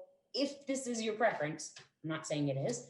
And then from there, a new metal pole could be installed. And again, anytime you have something that's brand new that didn't exist before, that's where you start getting the most ability to, you have the most control over what that would look like. The only difference, of course, when we're talking about a new wooden pole versus a new metal pole is that with a new wooden pole, you can't have an antenna concealed within a wooden pole, because unless you're going to grow a tree around an antenna, and that's going to take a really long time, and probably still isn't going to work. So probably wouldn't suggest that. But otherwise, you know, again, when you're talking about new metal poles or new decorative poles, that's where you get the most control over what you want that to look like wherever those were to be installed. And then our fourth, which I'm sure is going to be sort of the most controversial or have the most conversation, is of course along the boardwalk or boardwalk adjacent area. I think these are sort of your 2 or 3 biggest questions, which is what really does fall within this area. Would it be only exactly along the boardwalk? Would it be along the boardwalk and up to 50 feet from the west edge of the boardwalk? Maybe up to 100 feet, up to 150 feet? You know, I think that those are questions that we can talk through with you and work out. It, of course, will probably depend on what those end of streets look like. It might be that you want it to be only along the boardwalk in the north side of town, in north of Rehoboth Avenue, but in those more residential streets further south of Rehoboth Avenue. Perhaps you want something that looks more like boardwalk and up to 50 feet or 100 feet from the west edge of the boardwalk to keep those characters consistent based on what you're looking for.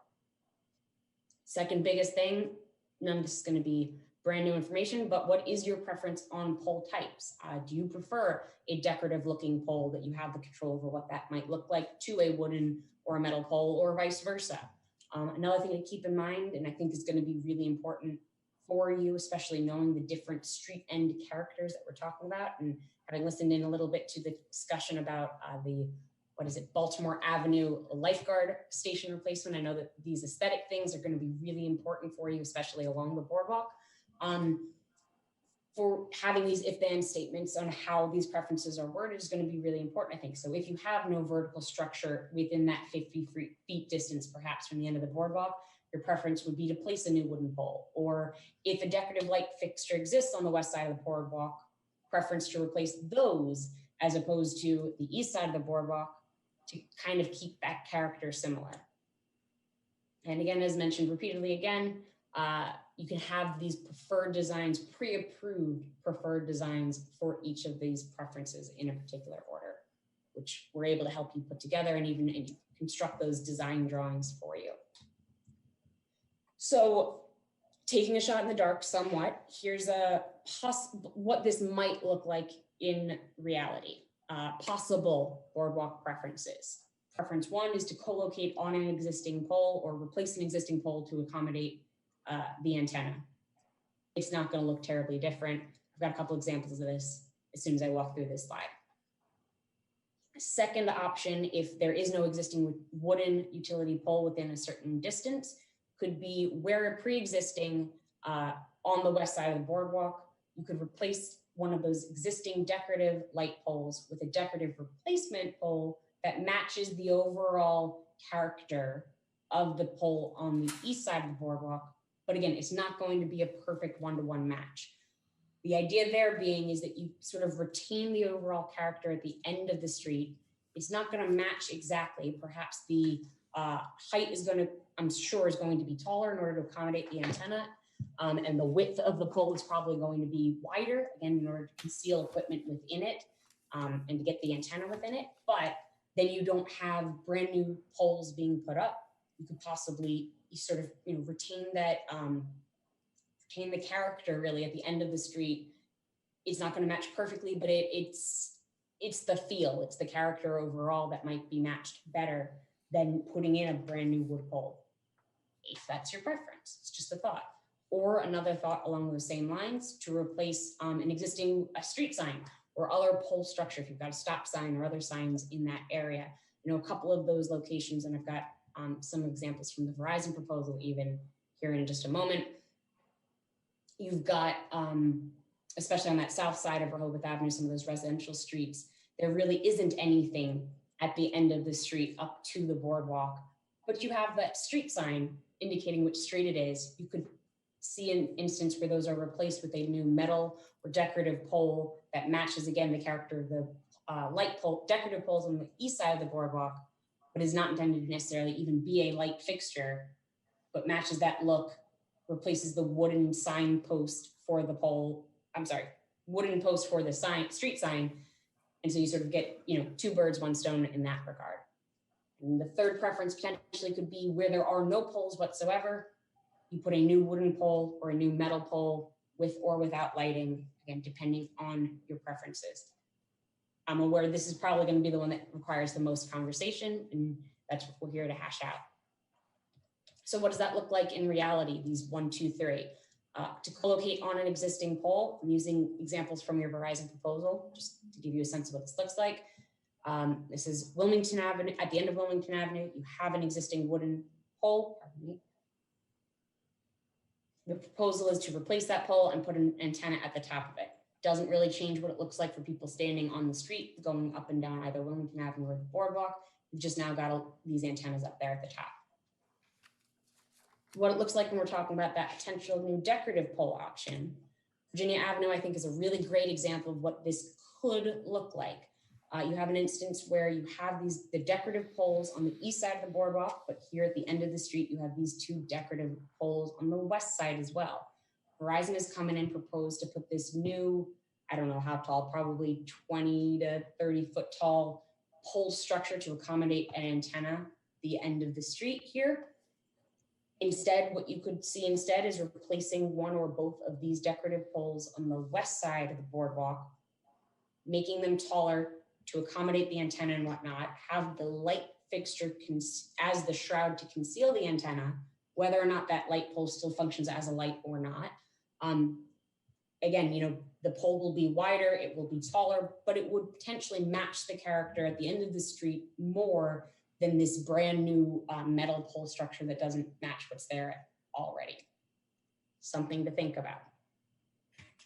Another example very similar to that, here's Brooklyn Avenue, where Verizon has proposed to put a new wooden pole because they have said that this existing wooden pole is not possible to co-locate on. And when we talk about adding justification need to the existing guidelines, first thing that we would ask them is we need to have demonstrated proof from the utility company saying why they can't possibly co-locate their antenna on that pole or replace that pole to co-locate an antenna on it before we would even consider putting a new pole up here to accommodate an antenna. This is what Verizon has proposed their new pole would look like. Here's another example where you've got this decorative pole, light poles on the west side of the boardwalk. You could see an instance where these poles could be replaced to accommodate an antenna. And potentially, because these are closer to the actual boardwalk, closer to the beach that it would be served, it might not need to be quite as tall. I imagine that Verizon proposed to put a pole this tall in place because it would match the height of the existing poles up and down the street to keep that sort of uniformity as you look down the street from the boardwalk. When we're talking about what might be needed in order to provide the coverage, I imagine these, if you were, for example, to replace these decorative lights to accommodate these antennas, you could probably go with something that's maybe only this tall in order to reach down to the boardwalk, to the beach itself and across the boardwalk. Something to think about there. Then your third option, as I was mentioning, oh, pardon me, I don't know where my picture went. Well, hold on just a moment.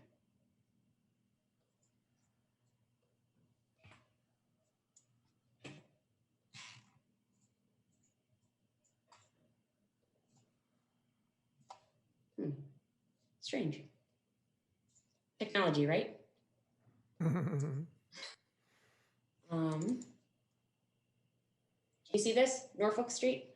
Yes. Excellent. We're just going to keep it here for now then. So Norfolk Street is another example for that sort of third preference option, where, as you can see, there really isn't anything down at the left side of the boardwalk, on the west side, pardon me. You do have the shelter structure, but there isn't a decorative light pole on the west side. There's no other major posts or street signs. And so as such, Verizon proposed to put a new wooden pole up. In this circumstance like this, again, this is where you have potentially the most control. If you would prefer to put a particular type of metal decorative pole or regular pole, excuse me, like a standalone pole, sort of like what's at the intersection of Wilmington and First, this could be an option for right here. You'd have the most amount of control over what that standalone metal pole might look like. Alternately, you might say that this wooden pole here actually is the least intrusive and sort of most similar in design character as you're looking at this street end, and is actually probably the best option instead. I have to tell you what Julie Elias's preferences might be, but again, I'm not, unfortunately, much to my chagrin, the one who lives in Rehoboth Beach. So, you know, these are all the kinds of things I know that will need to be discussed, that we are here to help walk you through and work through with you. In terms of what the next steps are from here to work through these ideas, that would be, you know, further revisions to the existing ordinance and design standards based on the suggestions we've already made. If there are questions or changes to what we've already suggested or anything further that you'd like to see. And then again, of course, as you can imagine, pursuing the aesthetic design standards is going to be the big one. Confirming that you agree with or would like to move forward with these preference areas within the city, as we potentially outlined, sit down with staff, zoning committees to determine what those actual preferences are, preference order in each area, and establish that clear path forward for your aesthetics decisions. From there, CTC would need probably about 2 weeks or so to get that first draft of the aesthetic guidelines written and design preferences drawn out. As mentioned there, you know, we prepare those pre-approved design standard drawings for each area as you would prefer, and present back to you all for approval at a future meeting. The usual, any questions? Thank you, Julie. This is obviously a lot to absorb. This was intended as an introductory discussion with your proposed amendments to the wireless code as well as the design guidelines. I just want to remind everybody that, you know, this is a zoning code. And so any changes there would have to go in front of a public hearing, and there's a time element there. It's not as quick as changing other laws. You know, we do have two committees, two committee chairs here. Ed Chernowski representing the Environment Committee, and Commissioner Legree for the Boardwalk Committee. You know, the next, I have notes on here that the next Environment Committee is the 5th of November. The next Boardwalk Committee is the 12th of October. I would suggest that we task them individually with taking a look at the proposed amendments and coming back with any recommendations for changes to the mayor and commissioners before we get to it. If you choose not to do that, then let us know, and we'll just put it on the plate for the mayor and commissioners.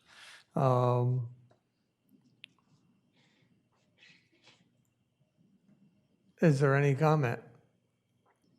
Commissioner Sharp.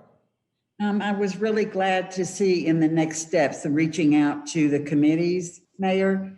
And I was listening to your language there at the end about, you know, we would ask them for their recommendations. And I would think that would be a really integral part of moving this forward, is to actually having more collaboration from them. So I would expect that each committee, the Boardwalk and Environment, would actually give us their recommendations and feedback. Is that on the same page with you? Yeah, that would be my expectations. I gave them an out, but yes, that is my expectation. Because Well, that's what I was trying to get to. I don't think there is an out on this one. That the reason I thought we had committees is so that they can be collaborative with us and we get a much broader opportunity for input from them. So I would think these committees would be relishing an opportunity to really give some very valuable input. Thank you. Thank you. Anybody else? Commissioner Legree?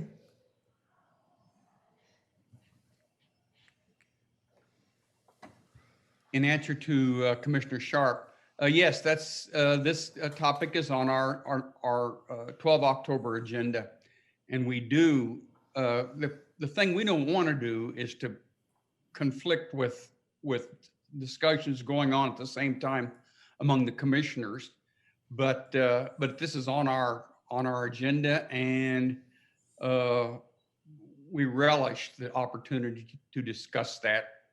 And I personally want to thank Ms. Elias for all the work that you've done, and I say to the mayor, let's go, let's get going on this. Thank you very much, Mayor. Thank you. Anybody else? Yeah. Commissioner Gossett? Yes, Ms. Elias, thank you very much for the presentation. Back in the September 8th meeting, when you first made a presentation to us, you gave us areas of need improvement of process, setbacks, and aesthetics. And I feel you've very confidently addressed the aesthetics and the setbacks issues. Now, with regards to process, is that the application process, or is that something that, how would you define the quote needed improvements in the process area? Absolutely. So some of that we have addressed a little bit to begin with, which is this defining different application types and coming up with these required submittals by application. Really, I know my buzzword last time around was sort of to remove subjectivity. But that applies just as much for a process, really, as it is for interpreting your regulations in the same way. So as we continue working on this, I focused here a lot more, as you mentioned, on the aesthetics, the setbacks, those individual items. When these are a lot in, much stronger shape and whatnot, we start turning towards working with you on the actual processing of applications. Some of those items in terms of who is the person to receive the application to begin with? Is there an online portal or a PDF form? How do those things get processed? How is payment received? Is an application considered received before you receive the payment or after? Do you want to receive payment before any processing happens, or do you want to receive it once the application is deemed complete when you're ready to issue a permit? I could keep going for quite some time. Okay. Those are all questions that are involved with making sure that everybody's on the same page. You might already have answers for these because I know these have been there is a team who works on reviewing these permits and reviewing these applications and issuing these permits already. It's just a question of sort of integrating our part of your review into that process in that regard. I think in terms of your existing documents, your process is as reasonably well defined. I mean, I don't know if a regulation is needed or an ordinance clause for how to do these reviews are necessarily as needed. It's just the piece that is less clearly outlined to begin with in that regard. But if we were to establish some type of process, rules and regulations or something of that nature, it would establish the expectations to the applicant of what we need or what we expect from them on a consistent basis throughout any provider that would apply to that, correct? Yes, absolutely. So, as I had mentioned, the separating of those application types, setting expectations for the carriers of what you're going to require them to submit for each application type, again, goes to that point. The other one in particular that is somewhat in there now and will continue to be strengthened as we set up these preference lists is that justification for why they can't comply with whatever your preferences are. So that will involve further documentation or further things that we require of them as they go through their application and permitting process. And one other question, if I remember correctly, part of their proposal that, or services that you offer is an online portal for the application process for monitoring of that. Is that something that did we buy that aspect of the contract, or could you give us an update on that? Sure. I don't actually know where that stands. It is something that we offer for clients who we process applications on behalf of, and actually, other than cost for getting that set up and running, we offer that as sort of a free additional service to receive applications through the portal that we have.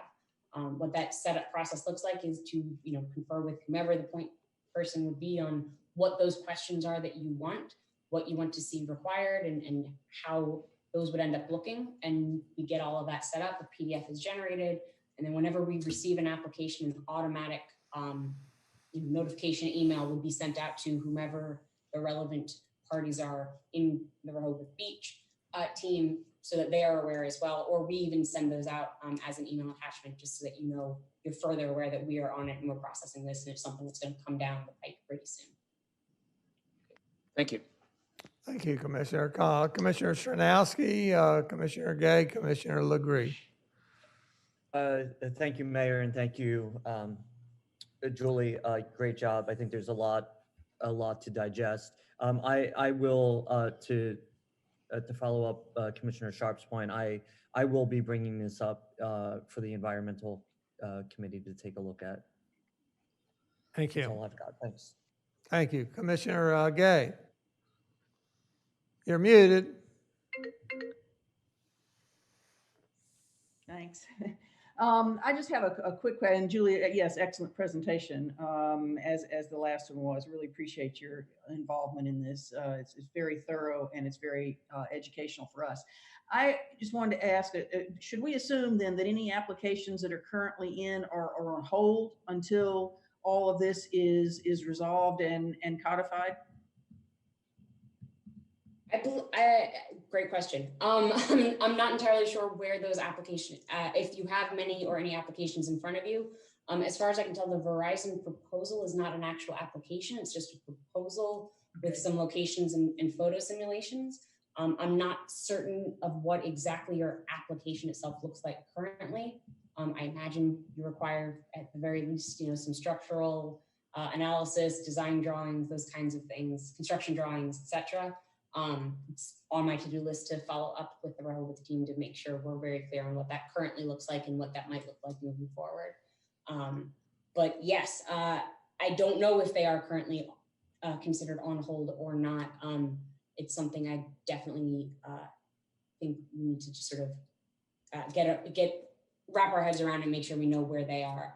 Probably a conversation with, I presume Verizon is sort of the right step forward at this point in time, which we're happy to help participate in if that's the right step forward in that regard.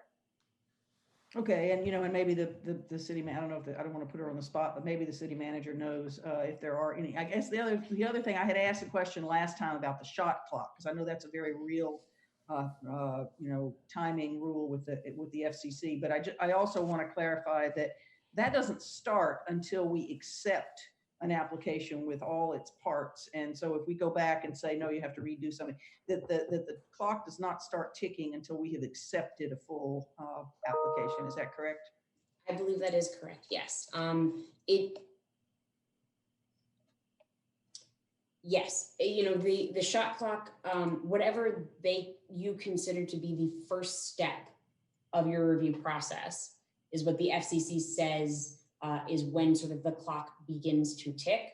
But again, Verizon is a great example where they have submitted an application or submitted a proposal, and you have said this does not meet our standards and this cannot be considered. And so they have to go back and sort of reconsider and suggest or apply again. From what I've heard from what has happened up until this point, Verizon submitted a proposal for the east side of the boardwalk. It didn't meet the standards that you all had, and therefore they had to go back to the drawing board. They've submitted this proposal for a new design, but that doesn't mean that it's a new application. It's just a proposal to say, is this going to work for you instead? And so it seems as though, as you mentioned, that we don't have a complete application in front of us. We've got a proposal for where they want to go and what they think it would look like to be considered to begin with. So correct, the shot clock, I don't believe has started at this point for these, for the west side of the boardwalk for these. Right, but it wouldn't start at a first step. It would start when the application is complete, which could be several steps down. Yes, well, some jurisdictions require, for example, that the carrier have sort of a pre-application meeting to discuss exactly these things, making sure that the location that they plan to apply for is correct and acceptable to the location and so forth. And per the FCC, if that is the first step that an applicant must do as part of applying, that would be considered the first step of the overall process, and that's when the clock would start. In this case, again, the clock has certainly stopped if it had started, or has, been certainly reset, because again, you don't have an application, or I don't believe you have a set of applications in front of you for the west side itself. Okay. All right, thanks. Good to Not know. a problem. Thank you. Commissioner Legree?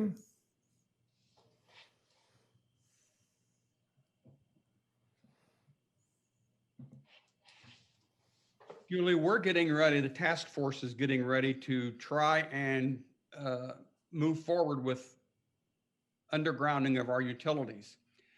And when my committee meets on the 12th of October, we're going to talk about decorative types, and it's very possible, highly likely, that the streets Wilmington and Baltimore will probably have all new street lamps with perhaps the same design that exists now on Rehoboth Avenue. Is the city, can we make the new accepted designs as decorative as the ones that we anticipate going up from the task force? You can make those new designs whatever you prefer, truly. So if you believe that along Baltimore and Wilmington Avenue, if you're thinking about those particular zones, what the preference is for what that might look like, absolutely, you can make it match what those designed, decorative poles are going to look like. You also can come up with a preference for now. And then when the undergrounding actually takes place, when the new poles are put in place, when a carrier wants to go on those poles, or when the switchover happens and whatever pole they're currently on then no longer matches the design standards, they'd have to replace it in order to meet those new design standards. Okay, because right now it's just tall wooden poles down. Yeah. Okay, thank you. Thank you. Anybody else? If no further commissioner comments, I want to go to the public. Carol Everhart, do you have anything for the wireless topic? Well, I'm just happy to see that the aesthetics are taking front and center on all of this. And I'm happy to see that we're going to increase the availability of using our cellular service. Thank you, Carol. Walter Brittingham? No, thank you. Thank you, Walter. Rick Perry? He's not on. Good. Mike Strange? Yes, sir, I would. First of all, I agree wholeheartedly, completely, 100% with everything that's been presented by Julie. It's long overdue, and I greatly appreciate that. The second thing, I would make a comment with regard to the shot clocks and the fact that this is a zoning change. With regard from the FCC perspective is that for changes to your code, they have to have been published in advance. So that means that everything that's in process right now, since it's going to take several months for these new modifications to take place, we have to rely on our existing code and our CDP to carry the weight with regard to aesthetic considerations. So that's very important.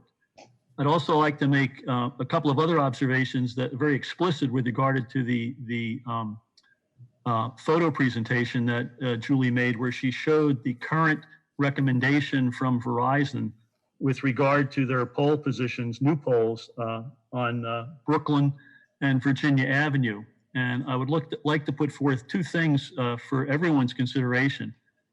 Is the fact that the reason Verizon is asking for these poles on public property, on the public right-of-way, as opposed to mounting them on Delmarva's poles, is cost.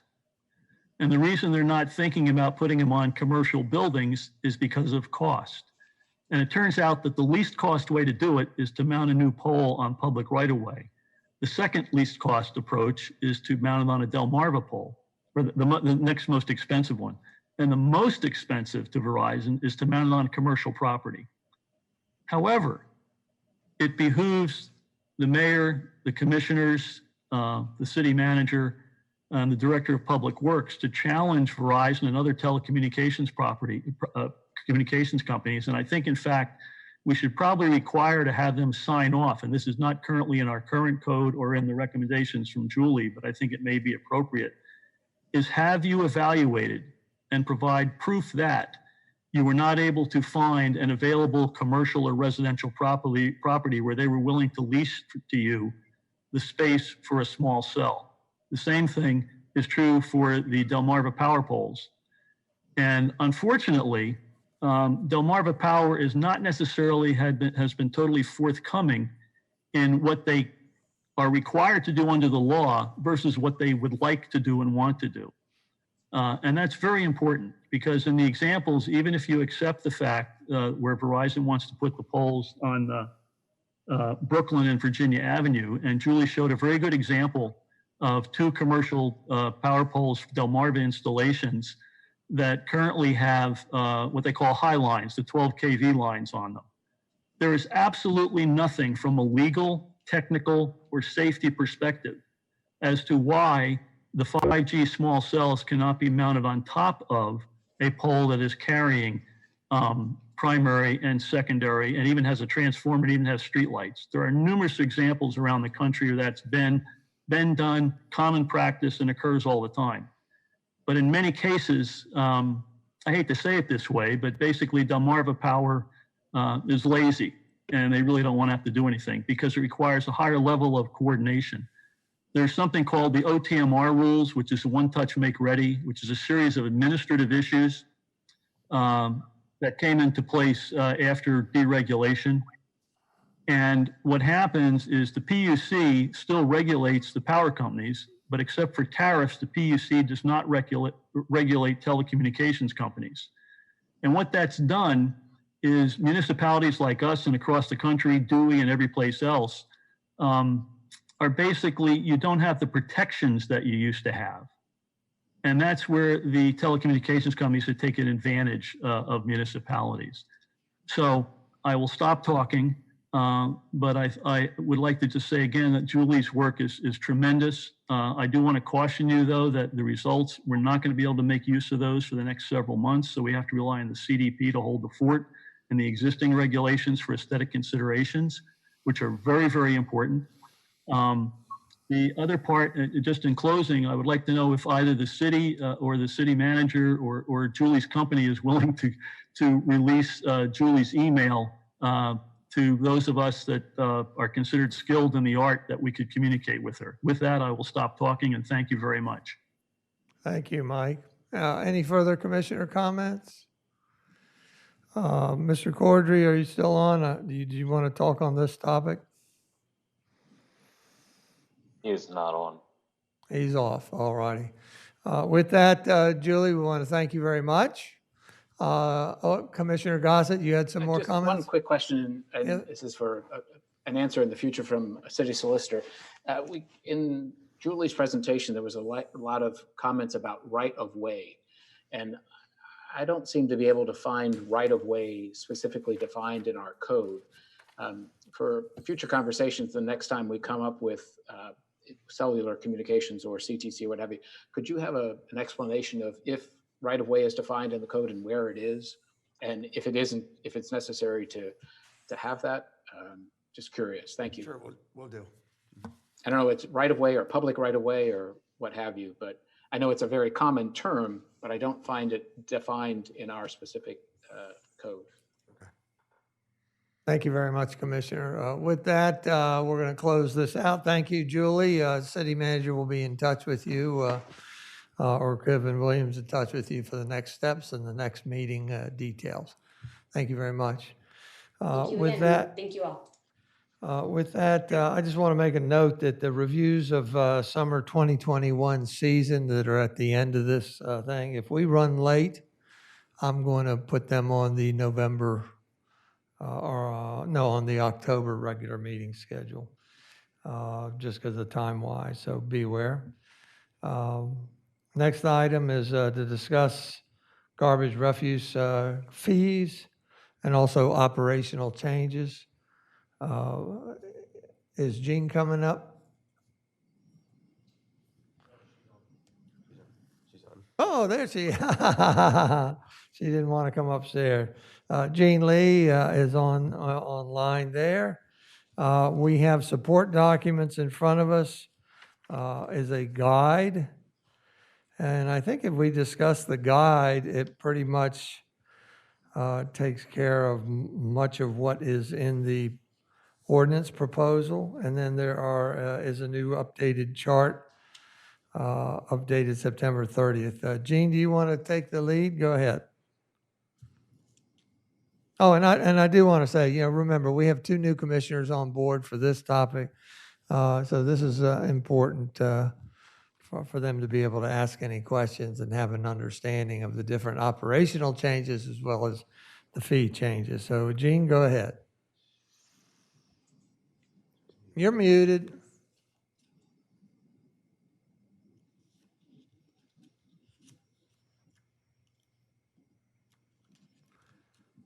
Max, can you work on Jean? Or we're going to bring her up here.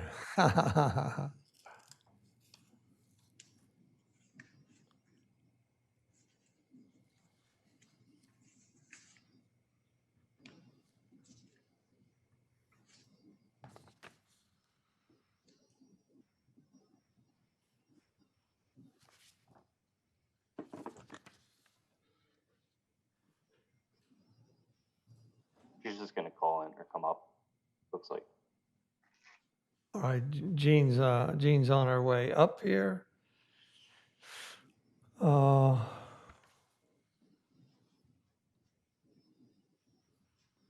long is your bid discussion on water meters? Those are both very, very quick, Mayor. Both bid open. You want to go ahead and give yours? We're going to move on to new business while Jean's coming up. Whoops, never mind, Jean's here. Sorry, Jean. Probably up there is the best bet. So again, the goal is to review the operational changes and fees so that we can be able to.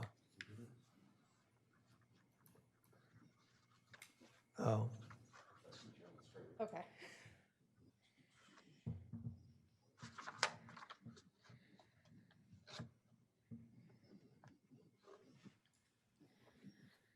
Your name is temporarily Glenn Mandalis. That's fine. Okay. So I want to skip ahead in the guide again to recycling, which is on the second page, starting with line 51, because that's really where the fee changes are, and that's first on the agenda.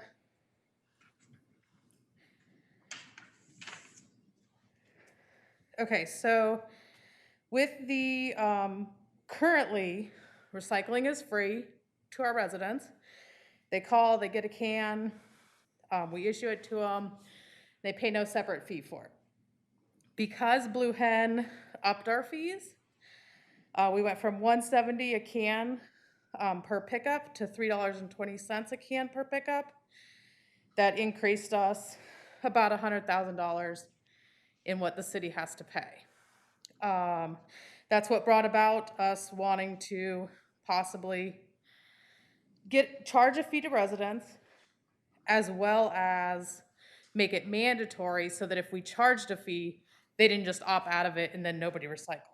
So the city staff recommendation is that we mandate the program to everyone that has a trash account with us, and we charge them $135 a year as part of their trash bill for the recycling service.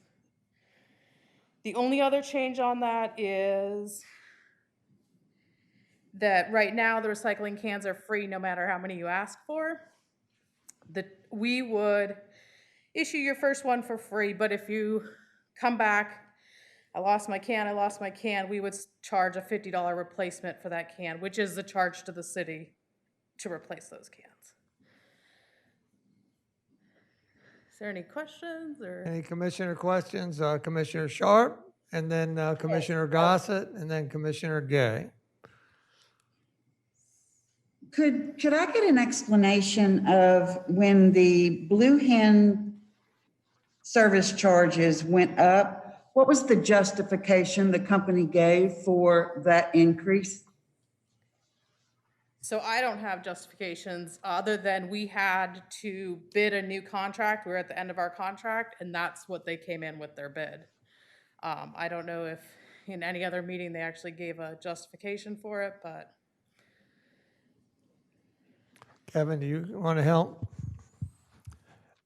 Thank you, Mayor. Yeah, I think there were a couple of things they brought up. One being that just the tightness and the confines of doing the residential in Rehoboth is tough for them, and that their ability to use the automated arms to pick up those bins was severely restricted. So it cost them, an extra guy or two to go along with the truck, put the things into the containers that were sitting along the sides, and then use the automated lift.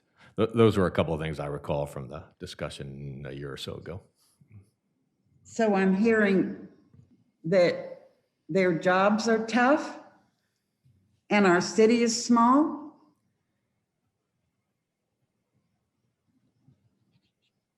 Because I guess where I'm going with this, if they had come in with a $400,000 increase, how would we have reacted to that?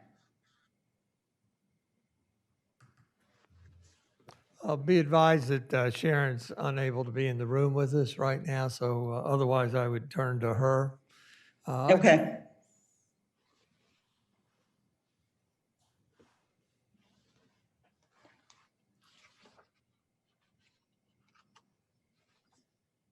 So just to put an end to that for the moment, that there's no justification that seems to make economic sense yet.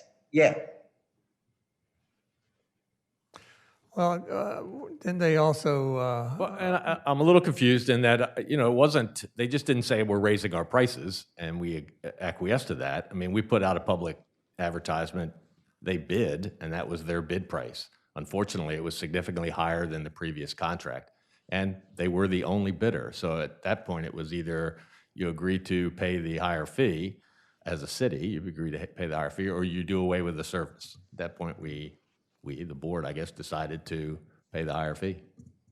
But wasn't also part of their formula, the state was putting in new contamination limits, and they thought that they would have to eat some garbage or. I think that's correct, Mayor. There was the the implementation of the new contamination fee proposed at Delaware Solid Waste. So I think they were probably hedging their bet, managing that risk a little bit by increasing the fee, and included that in that increased price.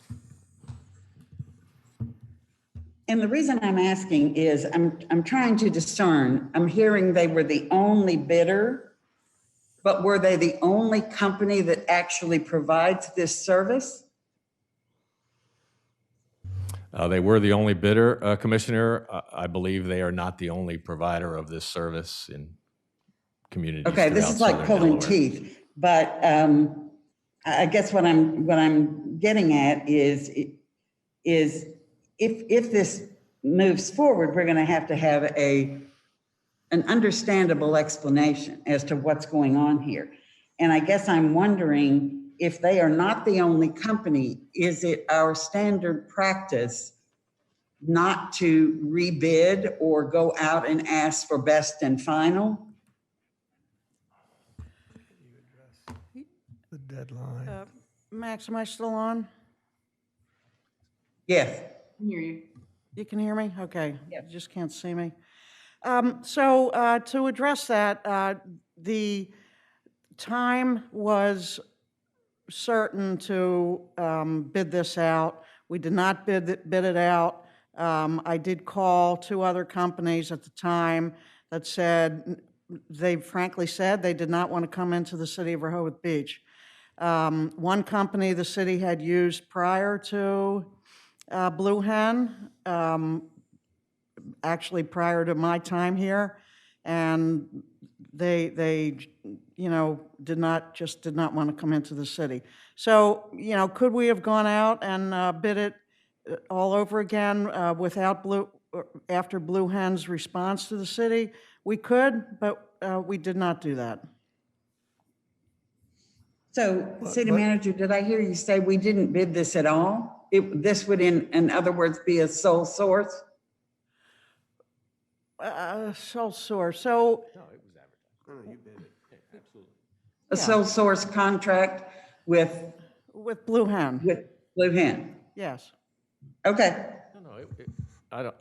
Just this point of note, it was not a sole source contract. We did not just go to Blue Hen and negotiate a price. It was advertised to the public. Yes. We called several other providers and asked them for their interest in bidding on it, but we only received 1 bid. That's correct. And there was a time, and I'm sorry, there was a time component also, because if we didn't, I don't believe there was time to rebid because their Blue Hen contract was ending. And there were other components, you know, in play. I don't know if that was brought up here, but the fact that the recycling rules were changing a bit, that played into other companies also not wanting to bid on this. So we were you know, somewhat in a quandary with the fact that Blue Hen, we negotiated with them and they just wouldn't budge off of that number. So, you know, it was time that we had to make a decision. And city manager, is there some insight into the justification for the increase other than the job is tough and the city is small? Well, again, I think it was the fact that the recycling company itself and the recycling that they were picking up was in question. There were possibly, if there was contamination involved, going to have to pay more. So they accounted for that in their proposal to increase the cost to the city. And if I could just add one other thing that came to mind during that negotiation was that really I think it resolved more around the ability to use the automated lift, and that you know, they couldn't do that very well with their unassisted driver, just the driver and the lift. So they had to have extra people, and obviously people cost. And I'll just add also that after this high number came about from Blue Hen, I did hear, not certain from who, but someone reached out to one of the other companies and they said, certainly, yeah, we would bid on it. And then I called that company and they absolutely told me they didn't want to bid on it. They weren't interested.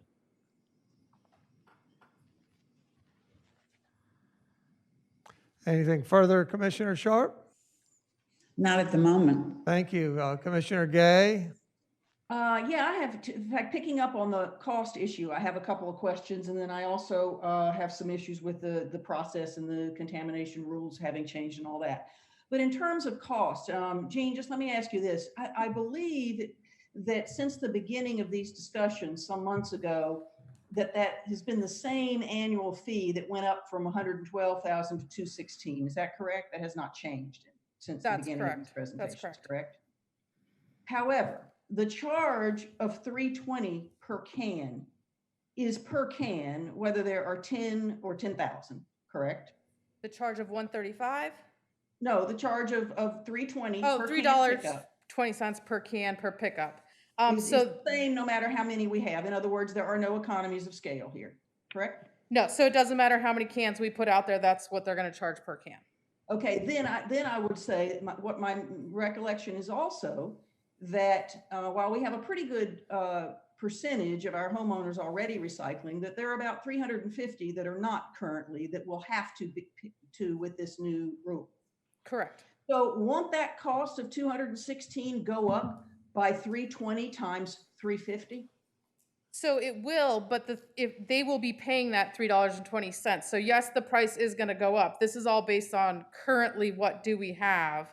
If Okay. everyone, I don't have the number in front of me of if everybody is on recycling, what it'll cost, but they will be paying what it cost us Well, in their but trash bills. I think we need that because I don't know that we've reached any kind of agreement that everybody should be paying $3.20 a can. And so I think we need to know what the total, and maybe it's just a simple matter of math, 350 times $3.20. All I was getting at is that 216 number is actually not our final number.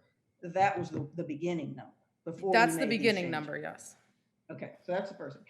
The contamination fee, bother, and I gather that the reason their price went up so much is that they're trying to compensate for that. But I also thought I remembered hearing at previous meetings that Blue Hen doesn't actually check, which surprises me a little given the fact that they're putting more personnel on the job. But is that correct? Do they just basically dump everything they find? And they don't go through and reject for the most part? I wouldn't say that's 100% correct because we do get calls that people's recycling wasn't emptied and it was because they had something in their can that was visible that was not recyclable. So Blue Hen did not dump their can. So I wouldn't say across the board they're dumping everything, but they're also not going through the cans in any way. So it'd have to be visible, but they do not dump cans on occasion because they see something contaminated in there. Like recyclables in garbage bags. They won't dump a can that's got a bunch of garbage bags in it. So if it's visible, they won't dump it. Right, but they're not going through and check. So, but they're also combining our pickups with others. And so when they get to wherever they're dropping off and there is a contamination fee, there's no way to track it back to what they get in Rehoboth. I don't believe that they are putting them together because we get weight slips from their dumps of those trucks for the city. So any contamination fee that they would be charged is directly relatable to what they pick up in Rehoboth? On those trucks, yes. Okay, because, and this is an interesting timely issue. I happened to notice an article in the paper on Friday that Lewis has begun to talk about their rentals again. And the primary reason that they are is because of the trash variant and the recycling differences between large rental properties and homeowner properties, and basically saying that with the large rental properties, there's much more contamination. There's much more people not knowing, or not caring, what they're recycling, and the burden that places on their staff and the contamination. And I gather that they're doing theirs, without Blue Hen, they're doing theirs with their own staff or whatever. But, from the beginning of this, there's been a question from the public on the equitable distribution of costs and the fact that most of, there's a much higher level of pickup from the large rental houses than there are from single homeowners. So, I think that's still an issue, frankly. And so I'm just really not there yet on the cost being a flat fee for everybody, but I'll leave it at that for now. Well, thank you, Commissioner Chernowski, and then Commissioner Legree. Commissioner Chernowski. Thank you, Mayor. Some of the questions we're asking here, I think, are related to the contract, which is not up for discussion now. We've entered into the new agreement with Blue Hen, and we just have to deal with it until it's, that contract is up for renewal. I will, related to Commissioner Sharp's point, I remember my recollection is there was a lot of discussion with the rate increase related to the new contamination fees and Blue Hen putting some risk, taking some risk with that and building it into their price. My recollection was was a good portion of that discussion at that time. Thank you, Commissioner. Commissioner Legree? I have the same recollection that Commissioner Chernowski has. The last 3 weeks at my house, it's been picked up by a single driver. And he indicated that there was a time or two in the very beginning where there were 2 drivers in a different truck, but now they are picking up my recyclables with a side loading truck with a single driver. And I have talked to the driver, and the driver said that contamination rate is high. He said that he will get out if the garbage can is not facing the right direction. And he is aware that that sometimes there are things piled beside the garbage can, and if he has to get out, he will pick those things up too. If he doesn't have to get out, he won't. I said, are you the one that takes the truck to the to Jones Crossroads for recycling? He said, yes. I said, are you aware that you're carrying contamination? He said, almost all the time. I said, what happens when you get to Jones Crossroads and dump your load? He said, well, they yell at me and then I go away.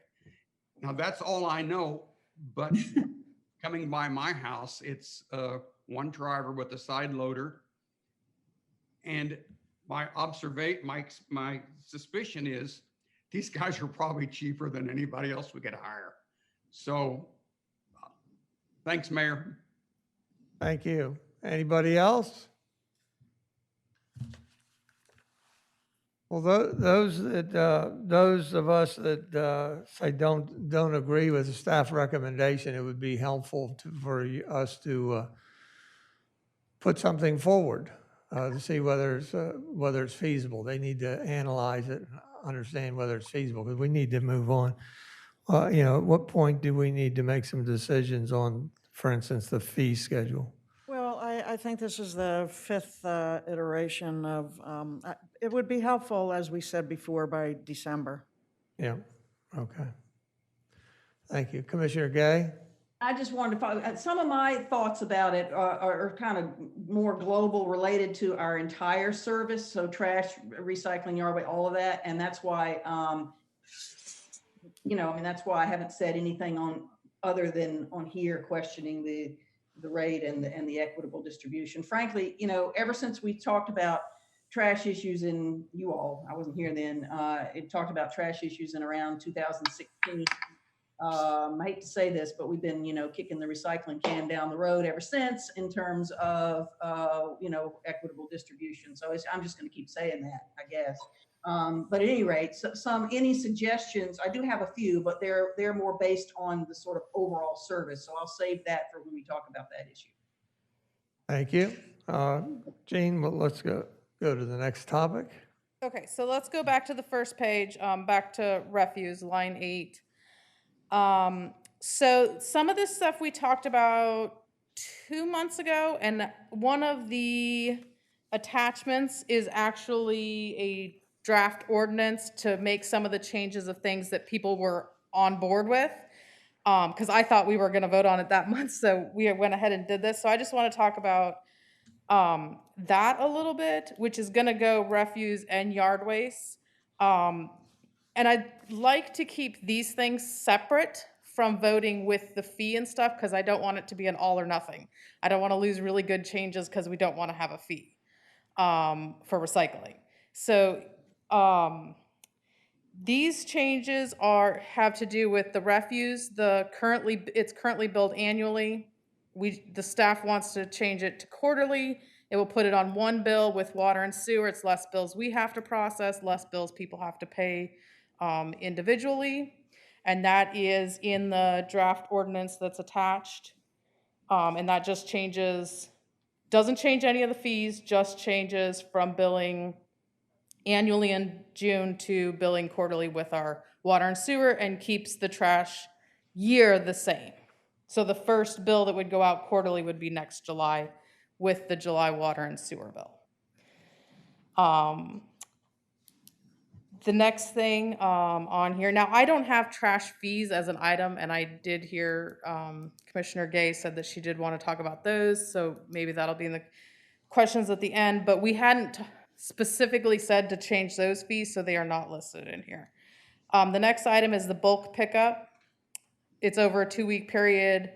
Last week, April, first week of May. We want to do it the first 2 weeks of April, mostly due to staffing.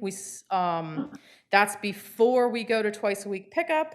So our staff can work on picking up the bulk pickup before we hit that needing to be out there another day of the week picking up trash. The standardized use of city refuse cans is not in the draft ordinance because we had not come to a conclusion there on whether or not we wanted to do that or not. The staff does recommend that we go to a tippable can. Some of the past discussions were not necessarily have to be a city issued tippable can, but put it in our code that you do have to have a tippable can. We can provide some for purchase if they want to go through us to get them, or they can go to Lowe's, Home Depot, one of those places, and buy a tippable can that can be used with our truck. So those are the 3 things for the refuse. Do you want to talk about refuse questions before we move on to yard waste? Well, in terms of use of standardized refuse can, I'm conflicted because I do know citizens in town that literally put out a little small bag like this, and to then force them to put it inside a container and to put it out gives me pause. So I'm not sure where I am on that. I'm a little reluctant. However, I do believe at some point we're just going to need to put this on the agenda for a vote. And we may have a difference of opinion there. In terms of the yard waste, I was looking at your ordinance, Gene, line 28. Could we stick with refuse? Yeah, we haven't talked about yard waste yet. Okay, we're not there yet. Just Okay. refuse. Okay. Or I can go ahead and do yard waste if you want So to. anything further on refuse? Commissioner Gossett? Yes, I do. I think that the quarterly billing I would support, certainly. If that's makes it not easier, but more efficient on the staff and use of staff time. I also would support the change in the twice a week pickup to move it to end date of October 31 from November 30. I believe, though, that last year we used an outside source or outsourced the bulk pickup. Do we have any information? Was that more efficient or less expensive, or any financial aspect as to outsourcing versus using our own in-house staff? Because I know a lot of people don't, if you will, because we're a seasonal resort, people don't come down till end of April, first part of May to clean out all of their stuff. So if we could take a look at the economics of outsourcing versus using our own internal staff for the first 2 weeks of April. Gene, I don't know if you have any information on that now or in the future. So in running up here, I left the page with those numbers on it on my desk, but it was cheaper with the contractors doing it once a week, but we did still have to provide the truck and the driver for that. Okay. They were just the labor picking up the stuff and putting it in the truck. Gotcha. And then on standardization use of the city can, I sort of maybe play middle child here in the sense that I believe that the people that already are using cans, that will be a lift, mechanical lift that will accommodate that is fine. But as new customers come on board, as new residents move into the city, that is the time that the new customer would be issued a city owned or city issued can. It would be a longer process to implement this over the time. If we were to think about, showing up with 350 new trash cans all at once to issue to the city versus, maybe 50 or 75 or 100 per year for the next 3 to 5 to 10 years, I think it would be much better use of our city resources instead of having that large inventory in place and also the issuings of the can. So I would propose that you look at number 3, if you will, that new customers to the city would be issued a city issued can, and that any existing customers would have to have a can that is and of any size, but that has to be mechanically lifted capable of mechanically lifted by the truck. Thank you. Thank you, Commissioner. Commissioner Sharp? I just have a couple clarifications. On the change to the end date to October 31st, I just want to make sure I understand this. So we would end the twice a week at the end of October, yes? Correct. And therefore, for Thanksgiving, whatever refuse you have will have to be held on property until the regular pickup. Correct. Yes? Yes. Hello? Yes. Can anyone say anything? Yes, yes. Commissioner, if you. Am I on mute? If you didn't hear, can you hear us? No, I don't hear any responses. The response was, Yes, they would have to hold it until the following week. And I would think that's a bit insensitive to customers, but I see that that's in the recommendation. And the other clarification is in line, I guess around 26 or 27, where it says, as long as it's capable of being mechanically lifted. Does that just, maybe this is a stupid question, but does that mean all cans are capable of being mechanically lifted? How would I know what is and is not? So that, not all cans can be lifted. You have to have a can, basically they have to be the ones on wheels that have the metal bar across the front. That would take education. I mean, that would be on our website. That would be something we would send out to them. Okay. New customers, we would make sure they knew what they needed. And if they did put out the wrong can, this is not something that will happen overnight. Whether they do it and buy their own or we issue it, it's going to take a few years to do. Because we have no way to issue all those cans in 1 year. Okay. This will be an ongoing education for people.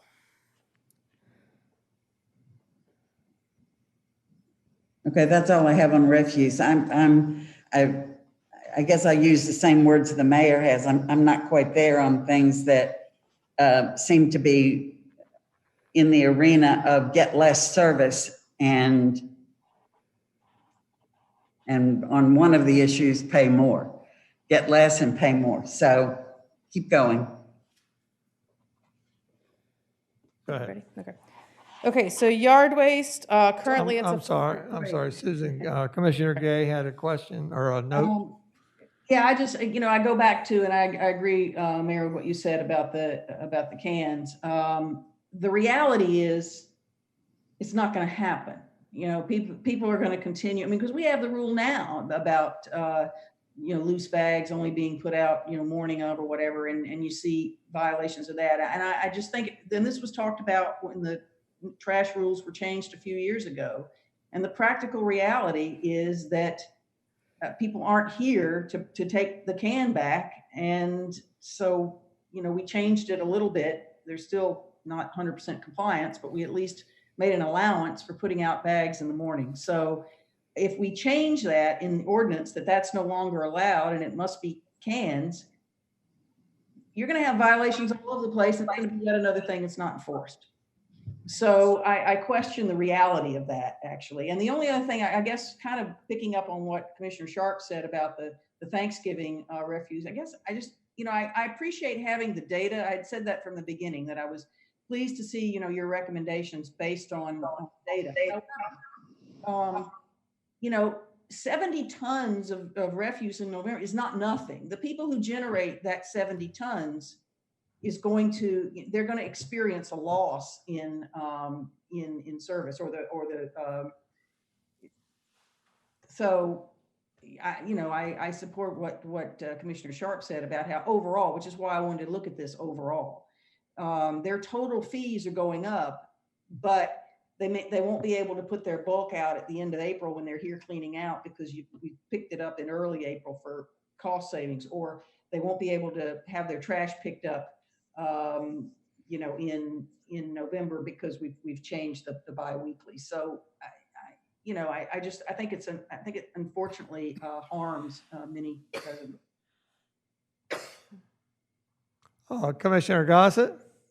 Just for a little more data, if possible, Gene, if you could, with regards to the refuse average tonnage, could you just prepare an Excel spreadsheet for month-to-month tonnage for the past year, I would guess, just so that we could see if there's a major drop again between November, December, and also the rest of the months, if that's, you may already have that available, but I think it would be helpful in our decision-making. If you look in the first PowerPoint we put out for this, that was actually in there. Oh, great. All right, I'll go back and find it. Thank you. Thank you. Thank you, Gene. Next item. Okay, so yard waste, currently it's the first, third, and fifth Wednesday of each month. We would like to change it to every other Wednesday. They will lose 2 Wednesdays because there's 2 months of the year that have 3 Wednesdays in them, but it would be every other Wednesday and it would correlate with your recycling pickup. Right now, it doesn't necessarily correlate with your recycling pickup, so you may have to put out yard waste one week and recycling another week. The loose leaf pickup, we'd like to start, right now it starts October 1st and goes through mid-May. We'd like to not start that until November 1st and then specify to continue through the second Friday in May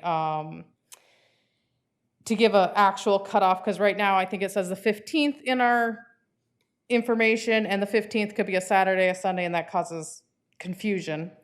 So the second Friday would be a specific day of the week we could do that. The average waste. Gene, this is where I had a question. Your line 36 in your guide, the change start November 1 through the second Friday in May. But if you look at the ordinance, line 28, Did I write it? says November 1 to May 14th. So don't we need to change May 14th to second Friday? Yes, in May? yes, that needs to be. Second Friday in May.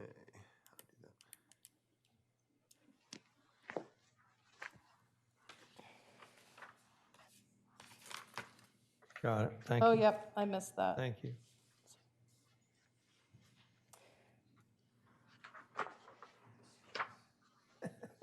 Okay, so all that has to do with the yard waste tonnage. In October, we're still not picking up very much yard waste, even though we're running the vac truck every day of the week. And in November, we do significantly jump up. We are picking up more yard waste in November.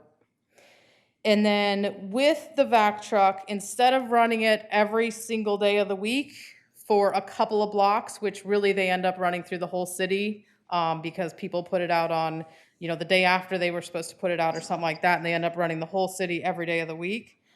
We want to just do it twice a week, and it would be on Thursday and Friday. So south side would be on Thursday and north side would be on Friday.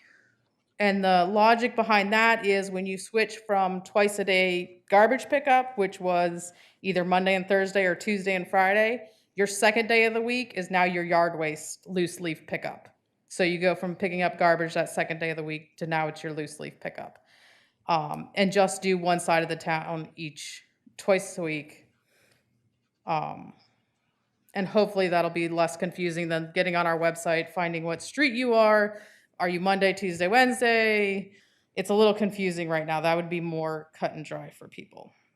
And then the yard waste container, right now, we charge $35 a yard waste container. The actual cost for us at this point for a yard waste container is right around $50. It's actually a little bit more than $50. So we would like to change that yard waste price up to $50 to help cover the cost of actually purchasing those yard waste containers to provide to people. Gene, I have a question on the ordinance lines 34 to 39. On the ordinance, the last sentence there, it deletes bagged and bundled yard waste and loose leaves, and pine needles may be placed along the street at any time. I think the goal here is to try to set some time limits on it. But the time limits are from line 35, shall not place recyclables or yard waste in specified containers along the street in front of such lot not earlier than 6 p.m. So we've gone from putting out bulk and bagged and bundled yard waste and loose leaves for vacuuming, essentially 24 hours a day, to a period not earlier than 6 p.m. on the day prior. And I'm just questioning the burden that might put on people that are raking their yard 2 and 3 days ahead of time. They're not going to be able to rake their yard out into the street. So that is for the stuff in the containers. It can't be put out. So the bulk containers, that first sentence there, all recyclables and yard waste in the specified containers cannot be put on the side of the street. So when can loose leaves and pine needles be put out on the street? See, again, we're Yep. deleting at any time. Okay, so I should add in the, I took out the any time because if we're gonna only do it 2 days a week, we don't want them really raking it out there Monday and it's not getting picked up till Friday. We could come up with, Then maybe we need to determine, Well, yeah, city a manager needs to time frame. determine a date. Right.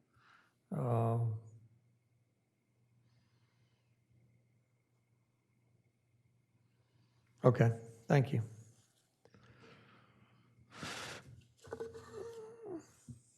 Anybody? No comments for the commissioners? Go ahead, next item, Jean. okay, so the only other thing on here is the large condo complexes. And I wanna say the only reason large condo complexes even matter is if we go to standard cans. If we don't go to standard cans, I don't see any reason to change what the condos are doing. The reason they're on here is because these are large condos that if we say everybody has to have a standard can, right now they're putting trash out on the boardwalk in bags. That's how it's picked up. If we say everybody has to have a can, that's going to affect these guys in how do they put out their trash. And I did talk with Edgewater House and they definitely could not accommodate cans. Right. So I don't want to say that this is just to get rid of these condos. That came about purely because of the cans. But those are the 4 condos that would be affected if we required any condo unit over 50 units to use commercial hauler instead of putting out bags on the boardwalk. Okay, bags. appreciate that explanation. Yeah. Yeah, very nice, thank you. Any further comments from the commissioners? Anything further from you, Jean? I don't have City any. manager, well, thank you very much. We'll go to the public real quick. Carol, I'm not sure you have anything to say about trash. If you do, speak up. Walter Brittingham.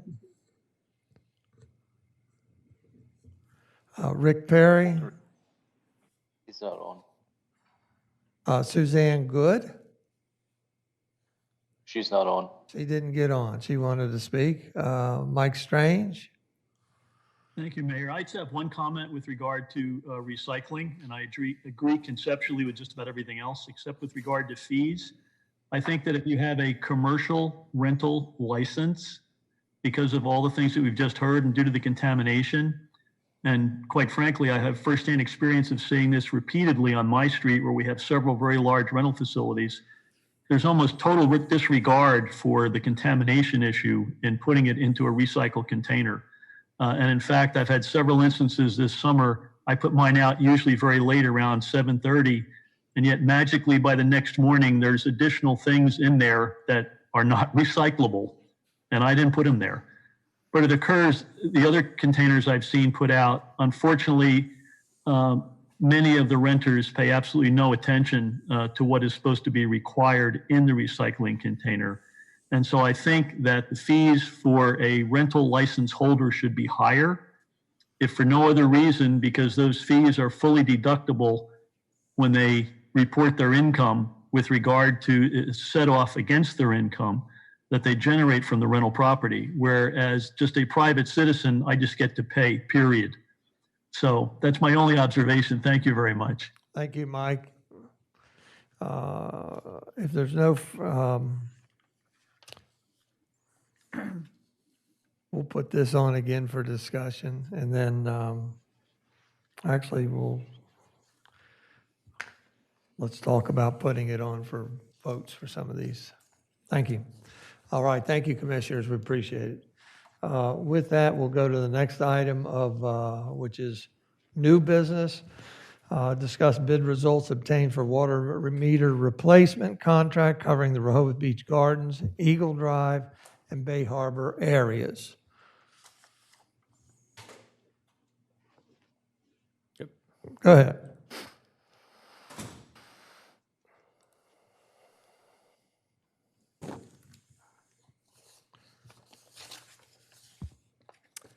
Thank you, Mayor. As you said, last week we had 2 bid openings. First one we'll talk about today is the water meter replacement contract. On the map on the right, you can kind of see the areas that we had designated that we want to do, primarily the Rehoboth Beach Gardens, townhouses or condos up in that area, which has all of their meters are inside the home. So they're in the crawl spaces. So that significant change, and would get them out in the street, obviously, so we could get to them better. We had three contractors bid on it: RNC Contractors, Harry Caswell, and ECM. RNC Contractors is the contractor that did the work for us last year that we did out in the Breezewood area. Caswell actually did it a couple years ago when we did a bunch in North Shores, and ECM was new to us this year. As you can see, a pretty wide range of proposals. Obviously, our engineer's estimate we had at about $600K, so we were very deferential to the issues associated with getting into the residences out in Rehoboth Beach Gardens, and maybe too much so, and as well as some of the restoration. So I think that's why our estimate was as high as it was. But the low bid contractor coming in, RNC, who as I said earlier, did our workforce last year at $277,000 and some change. So that's our recommendation is to proceed with an award to them, and we'll be asking you at the October 15th meeting to approve the award to RNC Contractors in their bid amount of $277,599.69. Thank you, Kevin. Okay. Thank you, Kevin. Are there any questions? Take that down so I can see. Thank you, Kevin. Any commissioners have questions? We'll circle back to Suzanne Good after the next presentation. I have one question, or a couple. Yes, ma'am. Go ahead. So the wide range of prices here, and also the winning bid significantly lower than what we budgeted. What's the reason for that? I think in our estimate, we were really worried about their ability to get access into the units because those meters are actually in the homes, in the crawl spaces. So there is some additional coordination. So we gave that a little more credence probably than the low bidder did. And also there's some significant restoration requirements associated with that we gave a little deference to that he probably didn't or didn't think through. So I think those are you saw the high bid was pretty close to our estimate, and then Caswell, who's done a lot of work for us, was kind of in that middle. Well, yeah, that's why I'm asking, because there was such a range. But once we accept the bid, that's the price, right? They Correct. Have to do that. Mm-hmm. And we did, Commissioner, just so you know, we reached out, we went back to the contractor because, hey, do you realize, some of the additional work that's going to be needed out at Rehoboth Beach Gardens?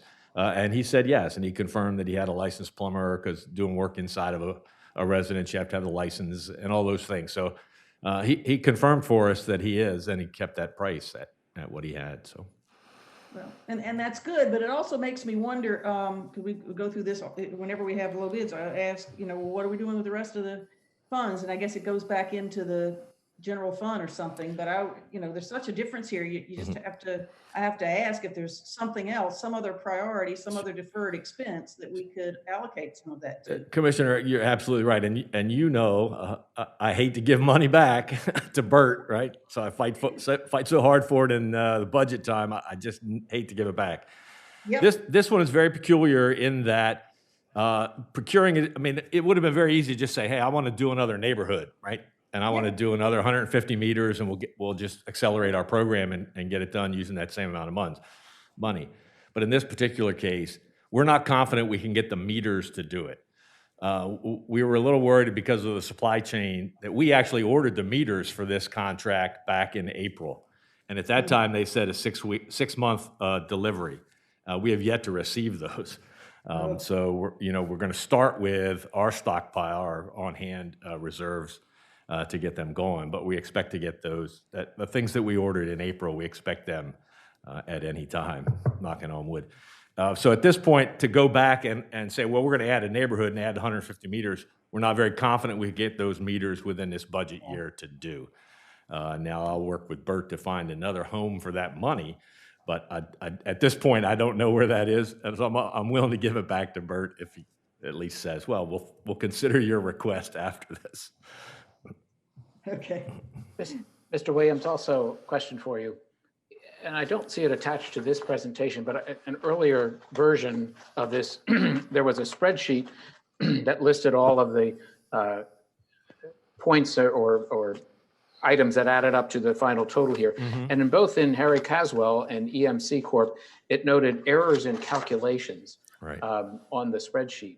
Was that in our favor, their favor, or why wasn't it offered to rebid or something of that nature? Why did we accept errors in calculations on the bids? So the errors on like, I'm trying to recall specific ones. I know Caswell had one. It was on the backup data. So if you looked at their bid tab and they had transcribed 2 numbers instead of 48, it was 84 or vice versa. So on the summary table that was prepared, it had the actual. So it said, okay, if there's this many, there's 48 units, it's this price, it calculates to this amount. So those yellow highlighted entries were from their bid tab, and it was just either a calculation error, and when we brought that forward for that spreadsheet, we brought the actual, what it would be in accordance with their bid, and their price breakout in their supporting documents. Okay, thank you. None of those would have made a difference, I don't think, with the, the low bidder. Thanks. Thank you very much. We'll move on to the next item, and then we'll get back to Suzanne Good, who asked to go back to Yardways. We're going to discuss the bid results obtained for Delaware Avenue Comfort Station, contract renovations, and adding family restrooms and changing rooms. Kevin, go ahead. Right, thank you, Mayor. Last Wednesday, we opened bids on the Delaware Avenue Comfort Station. You'll recall that this was advertised a year ago or 2 years ago. And came in significantly higher than we had budgeted. A lot of the lumber issues, supply chain issues, et cetera. So it was not awarded last year to do. We re-advertised it this year, increased the budget amount accordingly. And we were lucky to have, or fortunate to have, 3 bidders. You'll recall 2 years ago, we had one bidder. This year we had 3, and you can see the associated prices there. Kent Construction Company, Delmarva Veteran Builders, and EDIS. Kent Construction Company was the apparent low bidder at $474,850. You can see our budgeted amount was $450,000. They came in a little bit over the budget item, or budgeted amount, but it's reasonable in my mind, their pricing. We did have, you'll see in your backup documentation, we did have a deduct amount bid line, whereas if we wanted to try to save some money, that was the removal of the kind of the cedar shake accent pieces that we had that make it look more attractive than just the typical standard CMU block. So my recommendation is that we go ahead and include that, and we'll be recommending the award at that $474,850, even though it is $24,000 above our budgeted amount.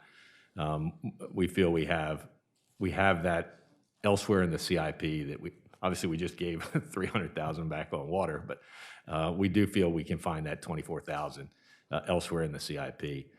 So also at the October 15th meeting, we'll be asking to approve the award to Kent Construction Company in the amount of $474,850. Thank you, Kevin. I just want to remind everybody that this adds 2 family restrooms to the facility as well as 7 changing rooms, and all those facilities are unheated.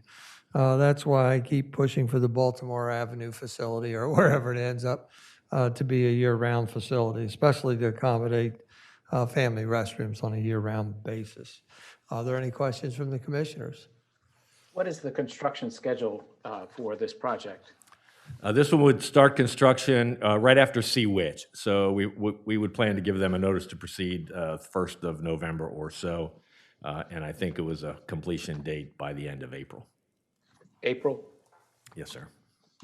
I'm sorry, was you said end of April completion Yes, I believe date? so. Mm-hmm. All right.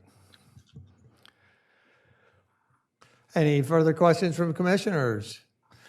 If not, on the water meter and Delaware Avenue comfort stations, are there any comments from the public? Carol Everhart? Not at this time. Walter Brittingham? Rick Perry? Mike Strange? All right, if not, then we're going to go to Suzanne Good. We overlooked her, or actually she wasn't on, and she contacted us and would like to go back to the waste topic. Suzanne, are you there? Yes, I am. Are you able to hear me? Yes, ma'am. Go ahead. Great. I apologize. You know, as these things go in life, literally, as you were probably calling on the members of the public who wanted to comment, it cut me off, and by the time I got back into the Ring Central, Mike Strange, he was actually finishing his remarks. So I apologize if anything I say is sort of redundant versus what Mike Strange and any other commenters preceding him may have said. I want to first thank Commissioner Ed C. I think the reality is this is an over $200,000 annual bill. Although everybody, you know, the 80% hike certainly caught people's attention, the Blue Hen 80% price hike, perhaps not quite as much as the 30 to 60% price hike in water and wastewater treatment back in the summer of 2019, but almost to that point. But I'm just reading in Forbes magazine and in Wall Street Journal, other sources. The reality is that both refuse and recycling costs are going up precipitously. You know, no one wants a landfill, no one wants solar panel farms like not in their backyard. So, you know, I never worried that the city employees, you know, fail to get more than one bid, in the sense that rates are just have skyrocketed. And, you know, we do have close quarters in some driveways or whatever. It seems Blue Hen doesn't really, you know, enjoy servicing Rehoboth Beach. But we have to sort of move on from that and assume $3.20 a can also reflects the fact that if we were to have considerably fewer or more cans than Gene has perhaps told them, you know, that $3.20 price would change, because there are economies of scale to running, you know, these diesel fuel trucks, which I mentioned diesel fuel because we're so-called recycling, but of course we're burning carbon, you know, fossil fuels in the process. Just one aside, I'm not all worked up in a lather over losing the twice-a-week service in November, because at least when we were second homeowners, you know, you arrive. In fact, we usually drove here Thanksgiving morning to avoid the horrible traffic the day before. Most of the garbage you generate, is after Thursday and Friday. So if I understand Gene correctly, we're still going to go with the Monday, Tuesday schedule in the off season. So I don't think we should. I think starting the once a week in November is good. My major concern about this, and in most municipalities, as I think it has to be done here in Rehoboth, if you decide this has to be, you know, this is an important issue to recycle curbside and not have to depend on people to haul the stuff to the city hall parking lot to put in, you know, collection bins, the fees are always bundled with refuse, because otherwise people will say, well, I don't want to recycle, and they won't want to pay the $135 a year per bin. But my issue is that the streets department, I believe, now Mr. Williams should correct me if I'm wrong, ordered recycling bins for the beach, boardwalk, and I assume some commercial areas that aren't covered by the big belly recycling bins. And due to the labor shortage they're experiencing, they haven't been able to install those. And they don't even know, once they do install them next summer, what it's going to cost them to separate, when they have to run potentially 2 trucks on the boardwalk, one for recycling, one for trash, plus the tipping fees are unknown for recycling. And we have a major problem in this country that, like, the recyclables, they're contaminated. Plastic, although the barrel of oil has gone up quite a bit since January, almost 50%. But, less than 10% of the plastics are actually repurposed or, recycled, because there are considerable costs to the labor to sort, the fossil fuels, usually energy, to actually recycle it. So I would like to view this as a public good, as I wrote you in a letter, I'm not sure, over the summer, because to offset the terrible burden on our planet that the tourists and visitors are putting, including, I've seen Harry and Tom and the other streets guys as late as 8 p.m. on a Sunday night in July, taking, presumably broken umbrellas and beach chairs that people have stacked by the blue metal bins. So we need to say, this is not just the resident's burden or property owner's burden to bear. There are always going to be inequities in trash collection. Like a 1-bedroom condo in the city is paying the same, usually $300. Some of them stick with $275 if they pretend not to be here at Thanksgiving and Christmas. But you're never going to figure that piece out. Like, how do you charge an 8-bedroom mini hotel person, proportionately with his or her refuse and recycling? So we'll move on from that. But my issue is, if you were to go from most customers, I learned from the data excellent data Gene has presented, most customers are paying the $300 a year. But if you go to $435 a year, that's a 45% price hike for property owners on their trash and recycling, which I really believe has to be bundled as one sort of sum of $435 a year. I'm hoping instead we could compromise on $50 a year extra for the property owners, but with a caveat, which would take property owners from $300 to $350 a year, especially awaiting the data Mr. Williams may get once he's able to put recycling in the commercial areas into place. But don't just raise it $50 on the property owners. You as the board have to find and commit to, maybe not the same ordinance, but pass a rise in user fees for non-residents, whether that's taking parking from $3 or $2 an hour up to $4 and $3 for the 2022 season, or some other assessment on the visitors and the business owners to reflect the huge amount of recyclables and refuse that they are generating in the commercial areas. So, my thinking on this is that this, unfortunately to me, is like deja vu with what happened with the flat water rates ordinance. And I'm heartened that both Mayor Mills and now Commissioner Sharp voted against that regressive water and wastewater rate structure. So I don't want to see us do that same thing again, make the residents sort of be the payers and not share the burden. And one last thing I'll say, and I don't like to turn people in, but I happen, and I don't. It's just, I don't like to do that. I was taking a walk, listening to a podcast or talking to my mom about 8 p.m. on a Thursday night a couple of weeks ago. The town was quiet. I think the weather had been crummy that day or something. I saw an employee of, I believe, a t-shirt or souvenir type shop right before 8 p.m. closing probably. She was literally making 2 or 3 trips with knocked down cardboard boxes, Now, I'm not going to call code enforcement. I'm not even sure if maybe that's legal because it's a small piece. So in fact, it would barely fit into one of the bins. And so she went to a more easterly or westerly garbage bin on the avenue to deal with this. So I'm just asking that, especially until Mr. Williams has data for how much it's costing him, and it's going to be considerable with the new recycling bins, we compromise on this. Because the $135 a year on top of the $300 is a 45% price hike that doesn't seem to be equitable for me, in my mind.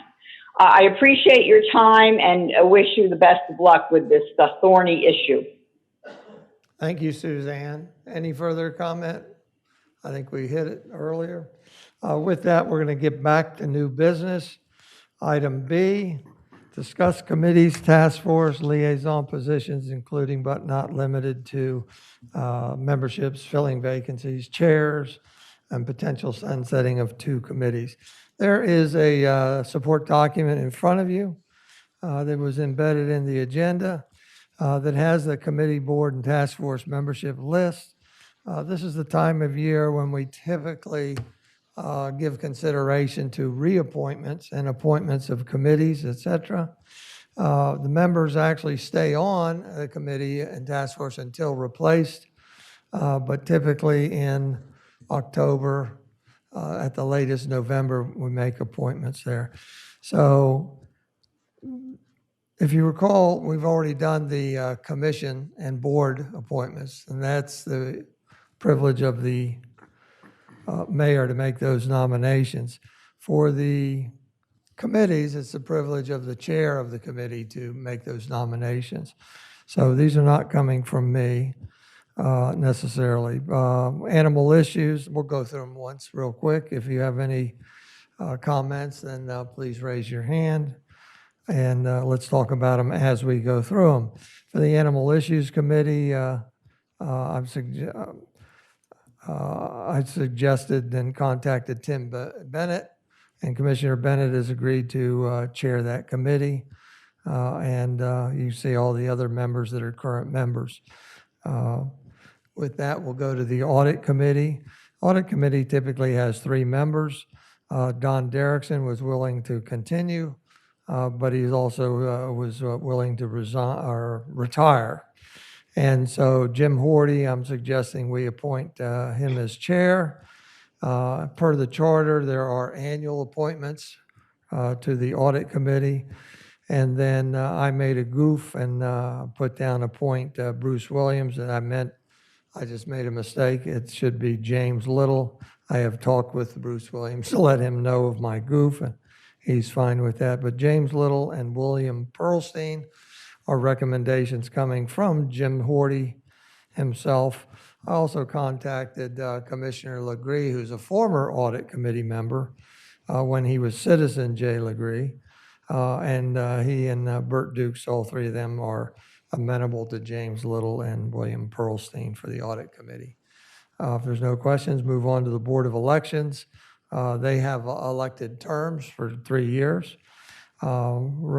Steve Simmons recommends Steve Curson and Ned Kesmodal be reappointed. For the Boardwalk and Beach Committee, Commissioner Jay Legree has 2 vacancies and has recommended nomination of Craig Thier and Libby Stiff to those positions. For the Environment Committee, you'll recall that former Commissioner Dick Byrne recommended Commissioner Chernowski as chair, and Ed has agreed to take on that task. And you can see the list of the other members that all wanted to be reappointed. For the organizational liaison, Commissioner Gay, go ahead. You had listed on above, like on animal issues, the 2 non-residents, but there are, I believe, 4 non-residents on the Environment Committee, but those have not been, that hasn't been stated for that. So I just didn't know if you knew that or if you intended to do that or what, but. I just, our committee list has not been maintained. And so what I would ask is each chair to go through the list, first of all, to make sure they want to be reappointed. And then let's do that, identify them as who's a resident and who's a non-resident. That's a good point. Okay. Anything else? No, I was just wanting to point that out because it was a difference between the way they were listed. Yes, on the no, two. just one was overlooked. Thank you very much. With that, we have organizational liaisons. They're not really committees. They're a liaison between a city commissioner and a local organization in town. They're typically report when the representative for the organization can't be there at the meeting. And we've got Chamber of Commerce, Historical Society, and Main Street. You can see the current organizational liaison there, and I don't intend to make any changes there, but Cape Henlopen Senior Center, the liaison was former Commissioner Dick Byrne, and the Senior Center has asked Commissioner Chernowski to be their liaison, and he has agreed to do that, so those would be your 4 reappointments. For the Parking Garage Task Force, I have tasked City Manager Sharon Lynn with finishing up some minutes that need to be resolved, and then getting that group together at least one last time to talk about their disposition and whether they want to continue or whether they're going to make recommendation to this body to be sunset. For the Personnel Committee, Commissioner Patrick Gossett is currently chair. Commissioner Ed Chernowski is one of the members, and Commissioner Patrick Gossett has sought out Commissioner Tony Sharp, and she has agreed to fill the vacant seat on the Personnel Committee vacated by former Commissioner Dick Byrne. So thank you, Tony, for doing that. Streets and Transportation Committee has a vacant chair position. Commissioner Ed Chernowski asked to chair that committee. Also, I made a mistake on here, and that if you recall, besides those listed, we need to add David Diefendorfer to that committee, as this body appointed him in September. What that does, though, is that leaves us with a committee of 6, and typically we would want 7. So hopefully the chair can make a recommendation and find somebody that would like to be on that Streets and Transportation Committee. Trees and Green Infrastructure Committee, I have no changes noted. Correct, okay. Susan? All right. Wilmington, Baltimore Avenue Streetscape Task Force. I'm suggesting we retain the membership there for the future when we start going back to them, asking their additional input. So we're just going to leave that alone. And then propose for discussion of sunsetting the Bandstand Convention Hall Special Events Committee and the Parking Task Force. As far as the Parking Task Force go, that has been dormant for, I think, a couple or several years.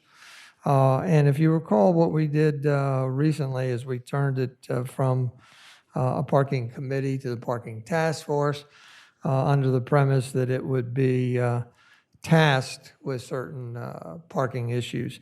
Now, we do have some parking issues that are going to come up. If you recall, one of them was parking, length of parking around the bandstand.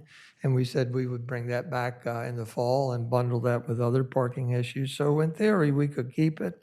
But I'm also comfortable sunsetting it and reinstituting it just as we said, that if something comes up, we would reformat and rehire the people for the Parking Task Force.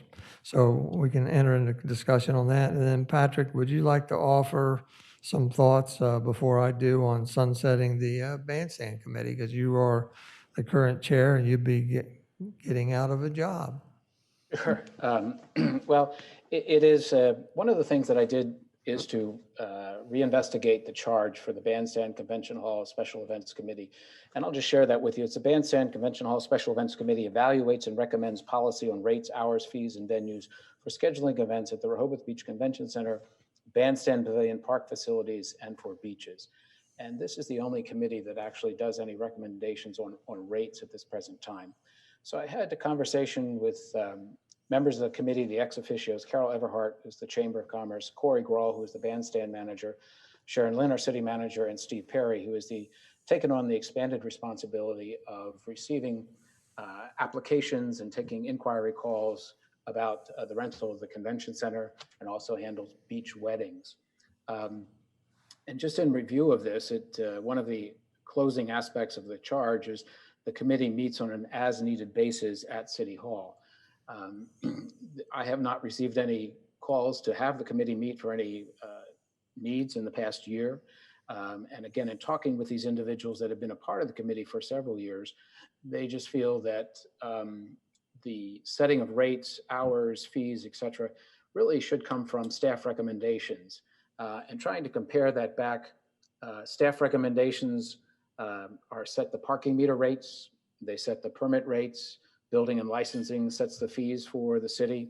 The only recent activity where a committee set the, I think it was mentioned earlier, that set rates were the Water and Sewer Committee, and that wasn't really met with a real welcome result of their actions. So I just feel that looking at the consistency of rate setting and the responsibilities, that again, these really come from budget settings, from establishing revenue levels for the city hall, for convention center, et cetera. That really needs to come from the staff that deals with that on day to day. If there are expenditures that need to be made for improvement of equipment or fixtures, furnitures, and equipment, again, also that should come from the managers of those facilities. I know that speaking with Corey Grawl frequently, he has put in requests for upgrades to sound systems, the elevator, painting, lighting, et cetera, at the bandstand. There's also been improvements made at the convention center and its upgrades. And I just feel that this is a committee that is really not following the charge that exists. So I would like to take a look at sunsetting that. I think that would serve well for the future of the management of those facilities. Thank you. Thank you. Thank you, Commissioner. We appreciate your extra effort in analyzing that and talking with all the different parties. Are there any questions from the commissioners? We would formally entertain sunsetting both of those so that, again, so that it's formalized. If there's no more questions, in terms, I want to go to the public real quick. Carol Everhart, anything on committees? Actually, I agree with what Patrick has said. It's more of an administrative task at this point. So sunsetting, definitely bandstand is something we would agree with. Thank you, Carol. You were a longtime ex officio member, and we appreciate your participation. Walter Brittingham, anything on the committee structure? Rick Perry, committee structure? Mike Strange, committee structure? If not, we'll move on to the next item. Thank you very much. With that, let's go ahead and conduct the reviews because it looks like everybody's held on, and I hate to cut them off. I've got Beach Patrol Captain Jeff Giles on board, Evan Miller, and also Carol Everhart. So let's do that, and we'll get you out of here before 1, maybe. With that, Captain Giles, are you there? Yes, I am. I'm waiting to get okayed on the video.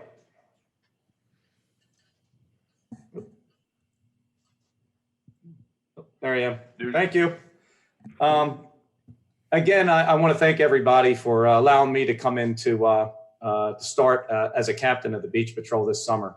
After I go through some what we finished throughout the summer, some of the goals and objectives that basically we set out for, we really achieved.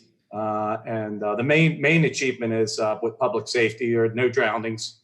We did have some major injuries on the beach with the public, and I'll go over one of those cases with you as we go. But I got it back 1,000-fold. We had a great group of lifeguards that we had come back, and just a tremendous group of new rookies that we trained. You'd be very proud of them. They matured immensely throughout the summer and did just an outstanding job. I'm just very happy with them. I think that you probably received the worksheets, basically the end of the year review sheets that we put together. And when I go to the stats, I'm just going to tell you the stats real quick and just give you an explanation of them so you know basically what you're looking for. Again, this is something that I put together this year that I'm just going to continue to compile while I'm here so we can compare year to year. I know last year, trying to compare last year's stats during much of the COVID probably would be unfair. So basically, I just started anew this year. When we look at saves, we have saves and assists throughout the summer. A save is something when the lifeguard is actually in the water and puts hands on or gives a buoy to someone. So that would be considered a save. An assist would be considered, they get down off the stand, they've ran into the water, but they didn't do a hands-on save. They didn't actually grab somebody. They maybe directed them, told them how to get around the jetty, went into the water, maybe was going to do the save, but didn't have to put any hands on, was able to direct them to safety. So that's your save and assist numbers. You can see we had 105 saves, 78 assists, and you can see the breakdown through the months. You can see we get pretty busy when it gets to August, and that's usually because the surf picks up. So a lot of times in June and July, we don't have quite the surf conditions that we get later in August. Missing person, lost children. These are with 232. These are actually documented in our book. These are when the lifeguards actually call up the shack to report a missing child or a parent trying to locate a child. So 232, and you can see the breakdown, how it went throughout the months. And there are a lot more that the lifeguards are handling prior to them calling us. So when they call us, we know we're documenting it. We're having everybody with their eyes out looking. So that's, 232 through the summer and 232 were found. So that's good. That's good. They're all closed out. Wheelchair requests throughout the summer, 317. These are the actual ones where we've signed a wheelchair out to someone. It's all documented, and I can tell you that it's very fulfilling. It's a great thing that the city does, and these people are just they're wonderful people that we love to try to help out. So it's been really great program. The canopy takedowns. This is really the number basically that I got from Chuck, who was our compliance officer that works on weekends and on holidays. And Chuck does just an amazing job. He's the guru with this, with the canopy takedown. I think when we get more manpower next year, we'll be able to give him some more help. But he compiled some great numbers. And these are all numbers that he compiles. He has a stick that he just constantly, when he contacts and takes one down, he just keeps knocking them down. So just an amazing number. And he's a great compliance guy. And I look forward to getting him back next summer.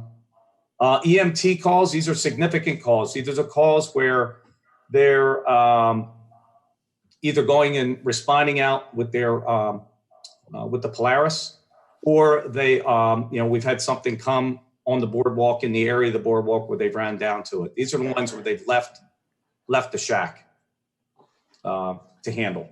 And as I take you into that,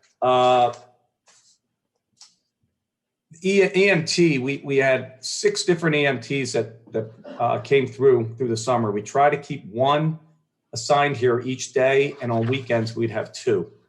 And they've been tremendous in the value that they have, especially for the public and for us. And for you to all know that they handle everything on the boardwalk and on the beach. So we do get a lot of injuries and a lot of calls for injuries and so on the boardwalk. So they do a great job. I want to point out there was one serious incident to mention that, again, is sort of a heartwarming scenario that happened. This is 2 days after Thanksgiving. After closing the beach, a very busy day, you can imagine 2 days after, listen to me, Thanksgiving, after the 4th of July, very busy day, quite busy on the beach. 2 guards are done, they're off duty, and they are alerted by a woman is screaming that she feels her husband's drowning in the surf over near one of the jetties, the Rehoboth Jetty. They finish what they're doing. They run down. They find him. He's actually floating on his back in the surf, unable to move. They take him gingerly, lift him out of the water. His head was under the water. They bring him up to a safe area on the beach. Immediately, we have a lot of responders went down to the scene to help him out along with their EMTs. And he is basically has no feeling at all in either legs and in one arm. He did have a pulse and he was breathing on his own, but it was he wasn't doing very well. So he was actually airlifted out, taken up to Christiana Hospital. And after being at Christiana Hospital for over a week, we get a phone call from his wife. And she said that he's regaining some bit of feeling in his toes. And he was commenting on that the lifeguards absolutely saved his life, that he could not move. He hit his head in the surf, we believe, like riding in a wave. He had his 2 kids out with him and he was out with the surf. He hit his head, was conscious, and he could not move to get his head above the water to breathe. And he felt that he was going under and it was his time. And he remembers the lifeguards' faces so vividly, pulling him out of the surf and bringing him on the beach. We sent a care package out to him. We've been corresponding with him. And I do, with all the help of Almighty, that I think that we'll get him down here next summer. So we can see him and he can meet the lifeguards that saved him. So it's a very warm story. We're in connection with him, his wife and his kids. So I just think that you would like to hear that. It was a really heartwarming thing and a great job that the guards did. Manpower, as you know, we did have some manpower issues, low manpower issues this summer. Starting in February when I started, I did not have a lot of returning guards. A lot of with the COVID happening and with the new leadership taken about, there was a lot of guards that weren't coming back. I ended up getting 23 guards to return. That's including myself and the chiefs and the lieutenants. And we brought on 22 new rookies. And of the 22 rookies, we had like 18 of them get through the rookie test and do an outstanding job. And we were able to get some guards come back throughout the summer. So we had a lot of part-time guards, but we didn't have a lot of our full-time staff. But as the season progressed, by August, our numbers were much better. Now I have 8 guards that I've hired at the end of July into August that didn't finish the rookie test, but they are coming back to be rookies next year. And I've got, at least 10 to 15 people that have called up wanting to get their applications to get started for next year, new people. And I have a good bit of guards that are going to be coming back next year. So the summer next year looks very bright. I don't think we're going to have any issues at all in dealing with a low manpower, which is great. Our own injuries, lifeguards. We had 9 lifeguards respond that we had minor injuries from a sprained ankle to knees hurting to a shoulder separation. Every single one of the incidents did not require anyone to miss any time. So that was really good. So we had a low amount of injuries in-house. A couple of them, we slowed them up a little bit and we put them inside, and I definitely found administrative jobs for them to do. So that worked out real well. We gave out some awards this year. The Rookie of the Year award, which it was given to Brian Rimmer. He did an outstanding job. We had 22 people participate in the test. And he is just a team player, a great guy. He is currently at a maritime academy. He's got a naval scholarship and he wants to be a Navy SEAL. So we wish him all the best. I think we'll get him back next summer. We put him in contact with some people I know that were SEALs, and they're helping him with his quest. So great news there. We gave a life-saving award to the 2 lifeguards that saved the gentleman's life on Rehoboth Avenue, Alicia Lenore and Brandon Kramer. We had a Dave Reynolds Scholarship Award that was given to one of our rookies. They submitted resumes. basically one page on how the beach patrols affected their life. And we had a committee that went together and we awarded James Klein, who's going to Villanova, a $1,000 scholarship. And I get a check back from the parents actually a week ago, stating that they want that money to go back toward Rehoboth Beach Patrol, toward its education and help out. So there's great people out there, great stories. Having James and his family be aboard and helping us out is immense, and it's great. So that's extra money that we are going to utilize, and we will be in contact with the Klein family, telling them how we're using that money. And the Lifeguard of the Year award went to Jake Pengel, who's one of our lieutenants, a true leader. It was almost a unanimous decision, just a great person. Some of the things that we did during the year that I set out to try to accomplish is I wanted to get more people involved that were alumni that really have been trying to get back into the beach patrol. And I think I just tried to open some doors for people to get them back in. We started up a cover down association, and I didn't start this up. This was a lot of the guards that guarded back in the 60s, 70s, 80s, 90s, and 2000s that got together. And this is on LinkedIn, and they started what was called a Delta series. And they would come to the shack in the mornings for an hour. I would get guards that would be interested in talking to them, and they would give them plans on business development. And we'd have government officials coming in, had FBI agents here. We had a Navy SEAL come, just different people coming in and giving them the advice that they need. Doctors, a couple physical therapists, business leaders. Really, really helpful. They help them with their resumes, and this group is just taking off. So it's I'm so happy to have a cover down helping us out and being a part of us. Rehoboth Beach Alumni Association, there's 375 active members. They've helped us out tremendously throughout the events that we have during the summer with the Lifeguard Olympics, the Mid-Atlantic competitions that we do, the Junior Guard program.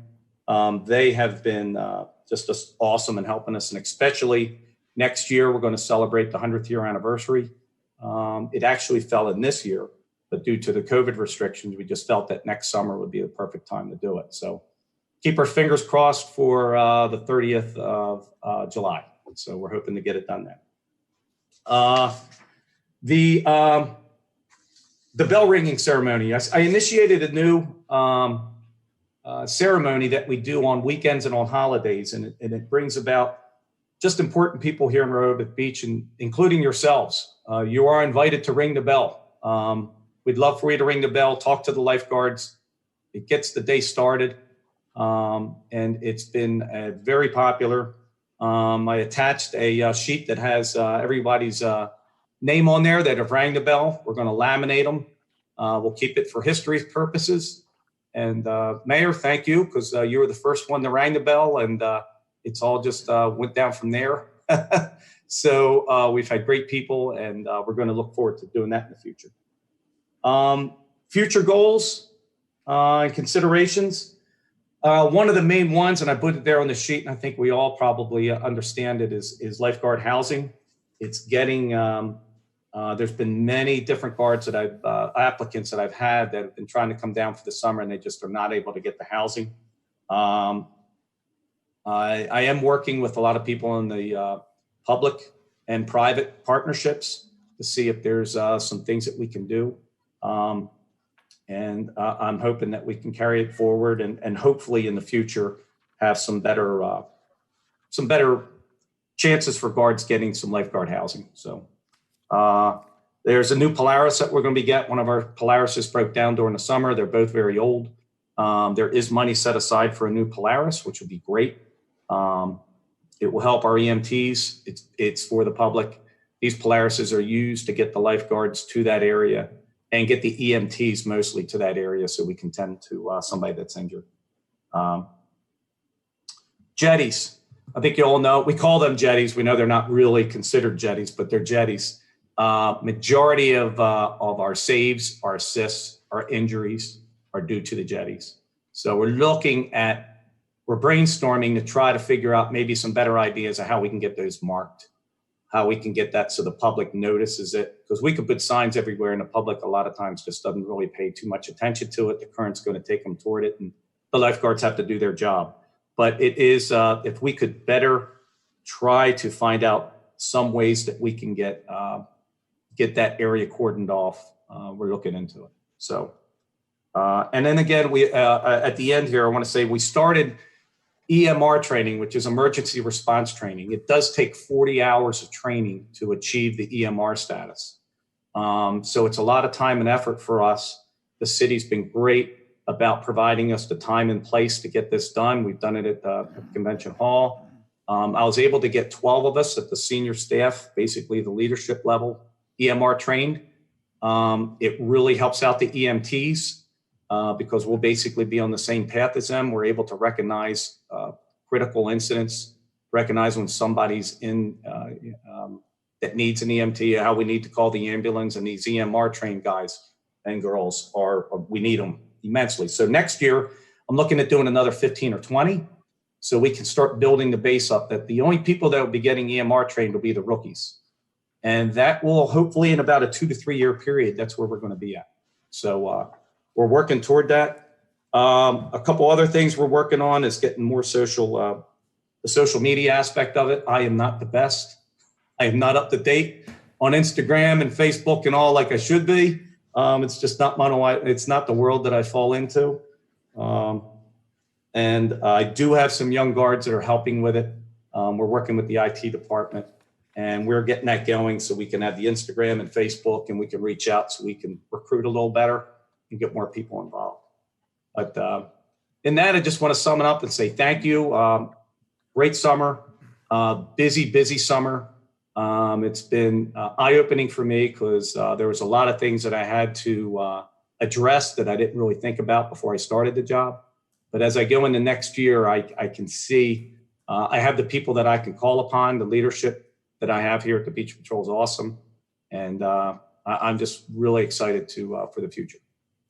Thank you, Jeff. We appreciate your time and effort. Glad to have you on board this year. I've heard good things about you. Of course, I've seen good things about you, especially allowing the mayor to be the #1 person to ring the bell this year. I appreciate that. I just have a quick question on making note. It was kind of eye-opening, 2,200 approaches for canopies, and that was only on weekends. I can imagine the total number if we had been there during the weekday. So I would hope at some point you and Chuck come forward with to sharing with any ideas on how to reduce that number through better education or signage, et cetera. Any questions from the commissioners? Just one quick one. What is the current inventory of our beach wheelchairs? Yes, sir. We have 5 at Maryland Avenue and 5 at Delaware Avenue. So right now we have 10. One day, I guess it was in July, we had one of the guards assigned to the beach chairs, one of our younger guards, and he told me that he did 15 of them in one day. That he released them. You know, he had re-ups. So we've been able to keep up with the number. A couple of the days around 4th of July, we had a lot of numbers, but we never turned anybody down the entire summer. Great. Thank you very much. Anybody else? If not, thank you, Captain Giles. We appreciate it. With that, we're going to go to a review of the summer season 2021 relative to parking issues in town. Evan Miller. Sure. Thank you, Mayor. So good afternoon, Mayor, Commissioners, members of the public. So I'm just going to provide a brief update on the 2021 parking season. First and foremost, I want to start by thanking the staff over at the parking department, especially June Embert and Frank Lloyd, for all of their work this summer. Certainly, parking can be a thankless job. You know, it can become a lot dealing with members of the public who receive parking citations, and, you know, dealing with that on a day-to-day basis can be difficult. So just wanted to, again, touch briefly on some highlights from the summer. So on the left, you'll see a picture of Tim Miller, who was actually a permit sales person working with us this summer on Bayard Avenue who had befriended some furry friends this summer because he had some dog treats. So the dog owners asked to take a photo with him, so we shared that. You may have seen the photo on Facebook as well.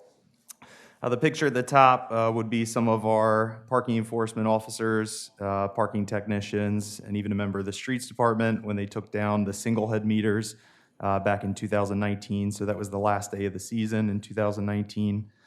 And on the right, a pretty large milestone that was actually on the left is Ron Snoots, who is a part-time seasonal enforcement officer, and he also works with the streets department too in the shoulder seasons during the summer.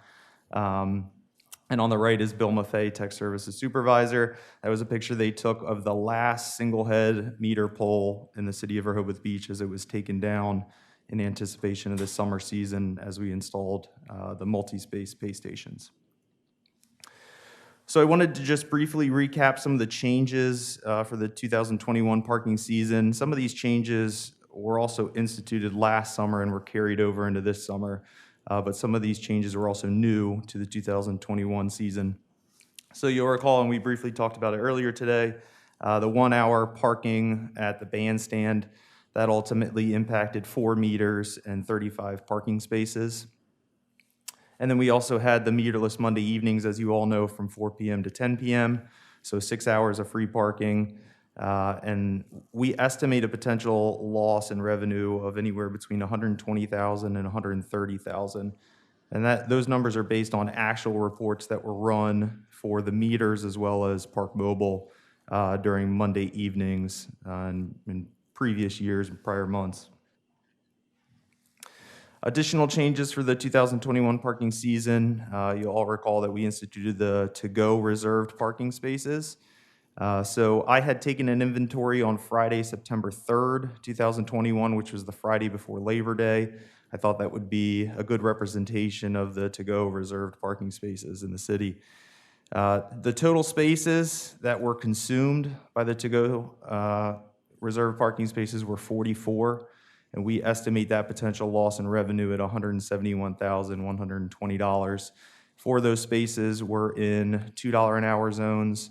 40 of those spaces were in $3 per hour zones, and that number assumes that all spaces were occupied 100% of the time and also accounts for meterless Mondays. And the pedestrian pathways as well, total number of spaces consumed were 45, all were in $3 per hour zones, estimating that potential loss in revenue at $173,340. Again, assuming that all spaces were occupied 100% of the time, which is not very realistic.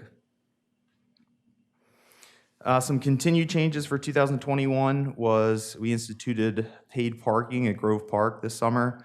The actual revenue numbers, you can see Park Mobile was $8,223, and the parking meter revenue, so actual meter transactions, totaled $5,308 for a total of $13,531. Continued changes, this summer was our 3rd year of parking meter replacements, as I alluded to earlier, and that involves removing the single head, single space meters and replacing them with multi-space pay stations. In these areas, we are enforcing via license plate recognition, and this has multiple benefits. These pay stations are a lot easier to use and maintain. They provide us, the staff, with real-time information, which is helpful whenever we need to diagnose an issue or dispatch a technician out to make repairs or contact a customer. We're provided with much better financial reporting, which makes it a lot easier for the finance department to tie out the actual numbers. It's far less street clutter than having a single head meter in front of every single space. Much more efficient enforcement. So now that we're able to enforce via license plate recognition, we can run vehicles in these areas as opposed to having walking enforcement. And then we're also allowed to have, or we can institute flexible parking systems. So the 3 main ones are pay by plate, which we utilize, pay by space, which you're familiar is on Rehoboth Avenue. So we could institute something similar if we really wanted to. and then a pay and display system, which is what we instituted at Grove Park. So we have the capability to do any one of those three, and we've opted, obviously, to primarily do pay by plate. And the image on the right just shows the existing pay stations that have been installed. So the blue locations are ones that were done in 2019. Green locations are ones that were done in 2020. And then the yellow locations are ones that were done this past summer.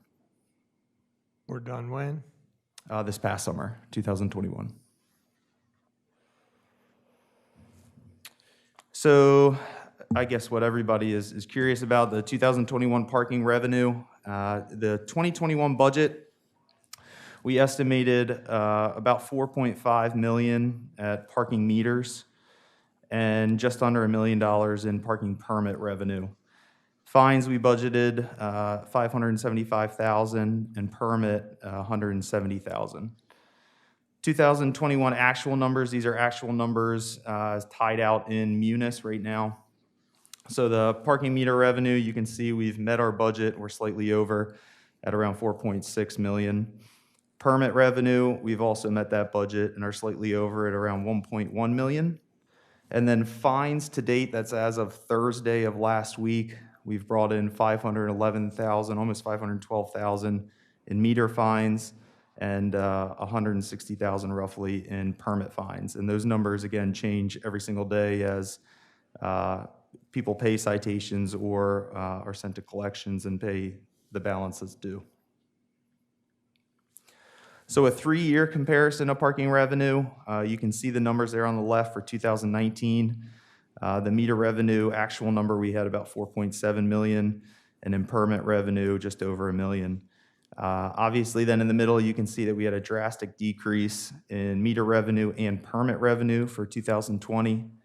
And then this past summer in 2021, we're tracking very similar to where we did in 2019. The meter revenue is lower, but just remember that we had the to-go spaces that were reserved, the pedestrian pathway spaces that were reserved, and Meterless Monday as well.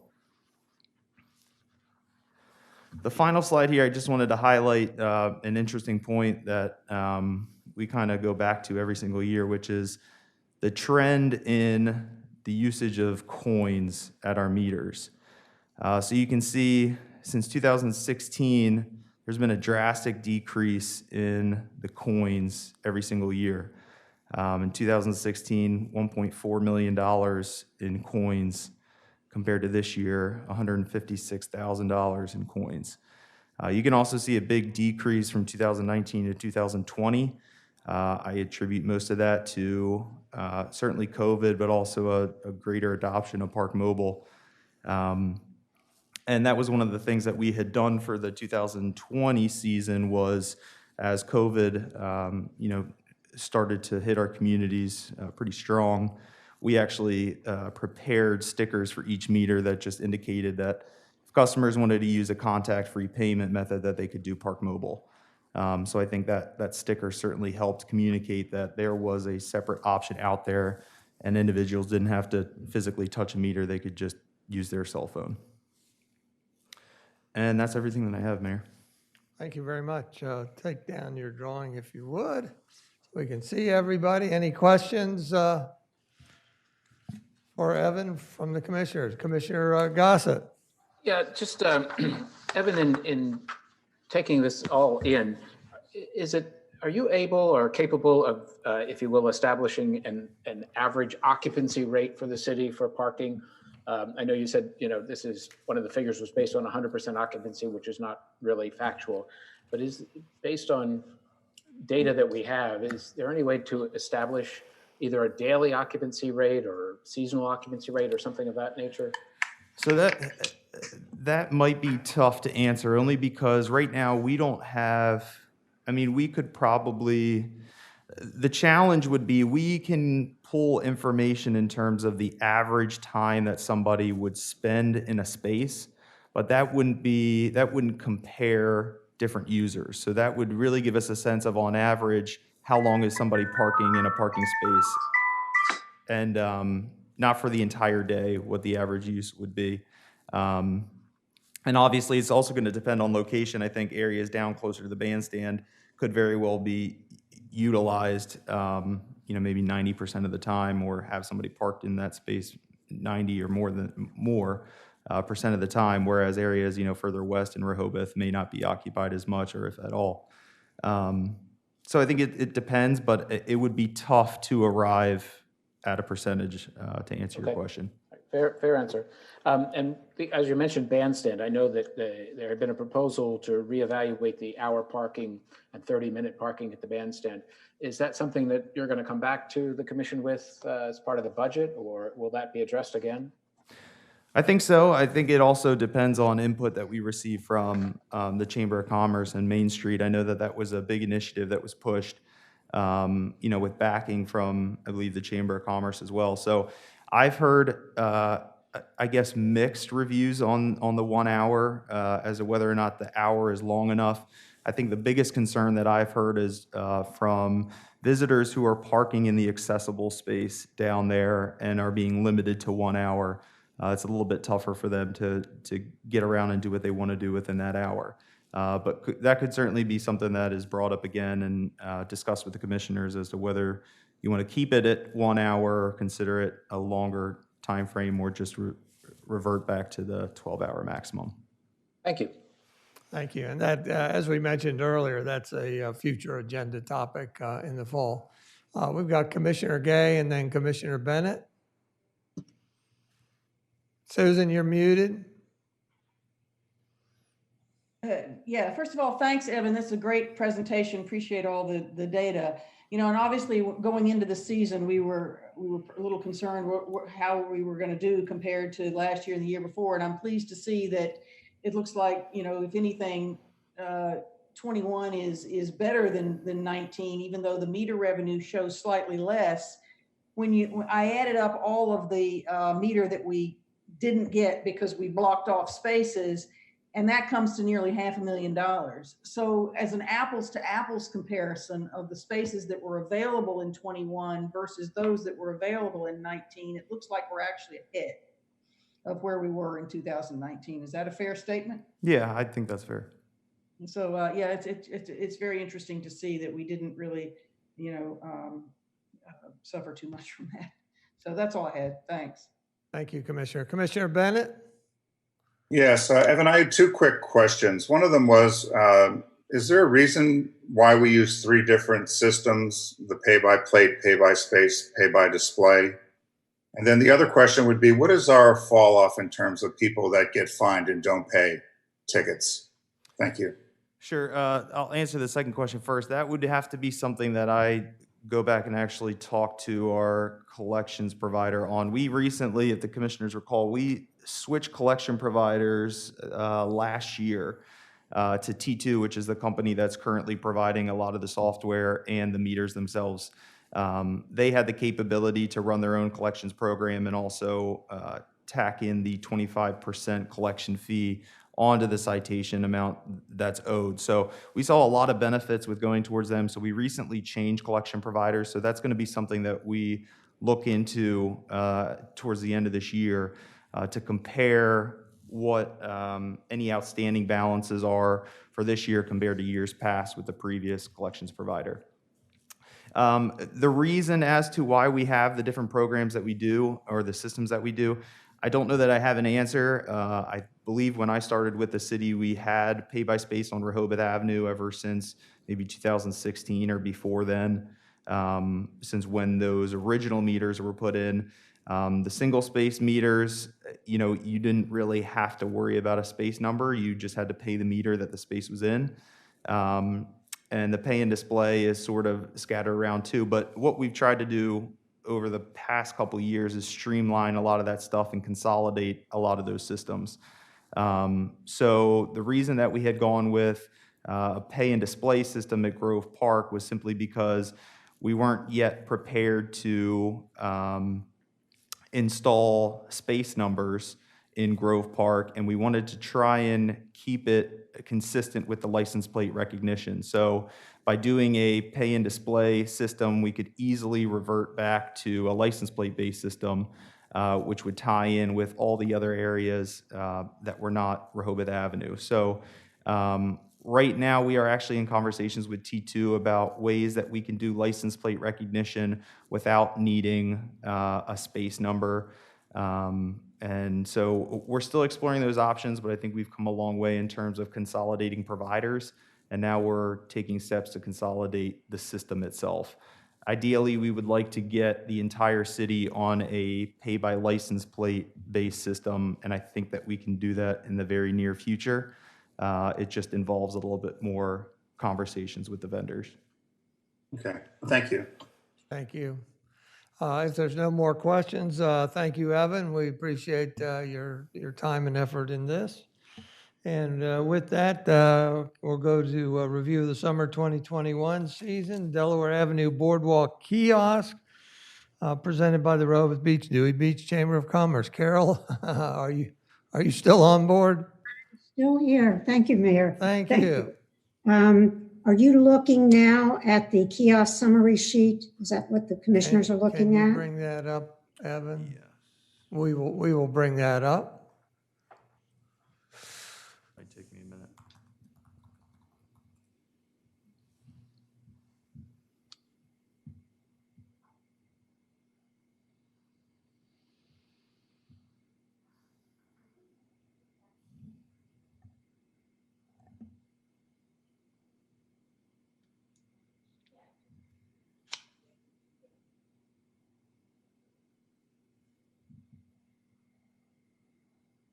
Okay. Thank you, Mayor. I'm going to give you two reports. This one is the Boardwalk and Kiosk, which ran from Memorial Day to Labor Day. It was open every day from 10 to 2. Chamber staff handled it Monday through Friday, and the VIA volunteers handled it on Saturday and Sunday. I think what's interesting about this is at the bottom where it says the likes and the dislikes at the bottom of the sheet, you're going to see a comparison when we look at what the visitors said on their surveys through the internet. So on this sheet, which was manned by staff, they listed likes as restaurant and dining. They definitely listed the atmosphere, meaning the way the town looks. And they listed as dislikes, traffic, parking, crowds, and lack of bathhouses.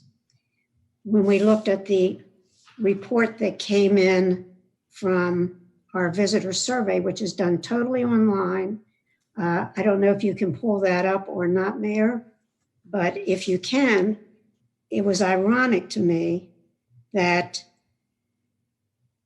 there was such a match in that.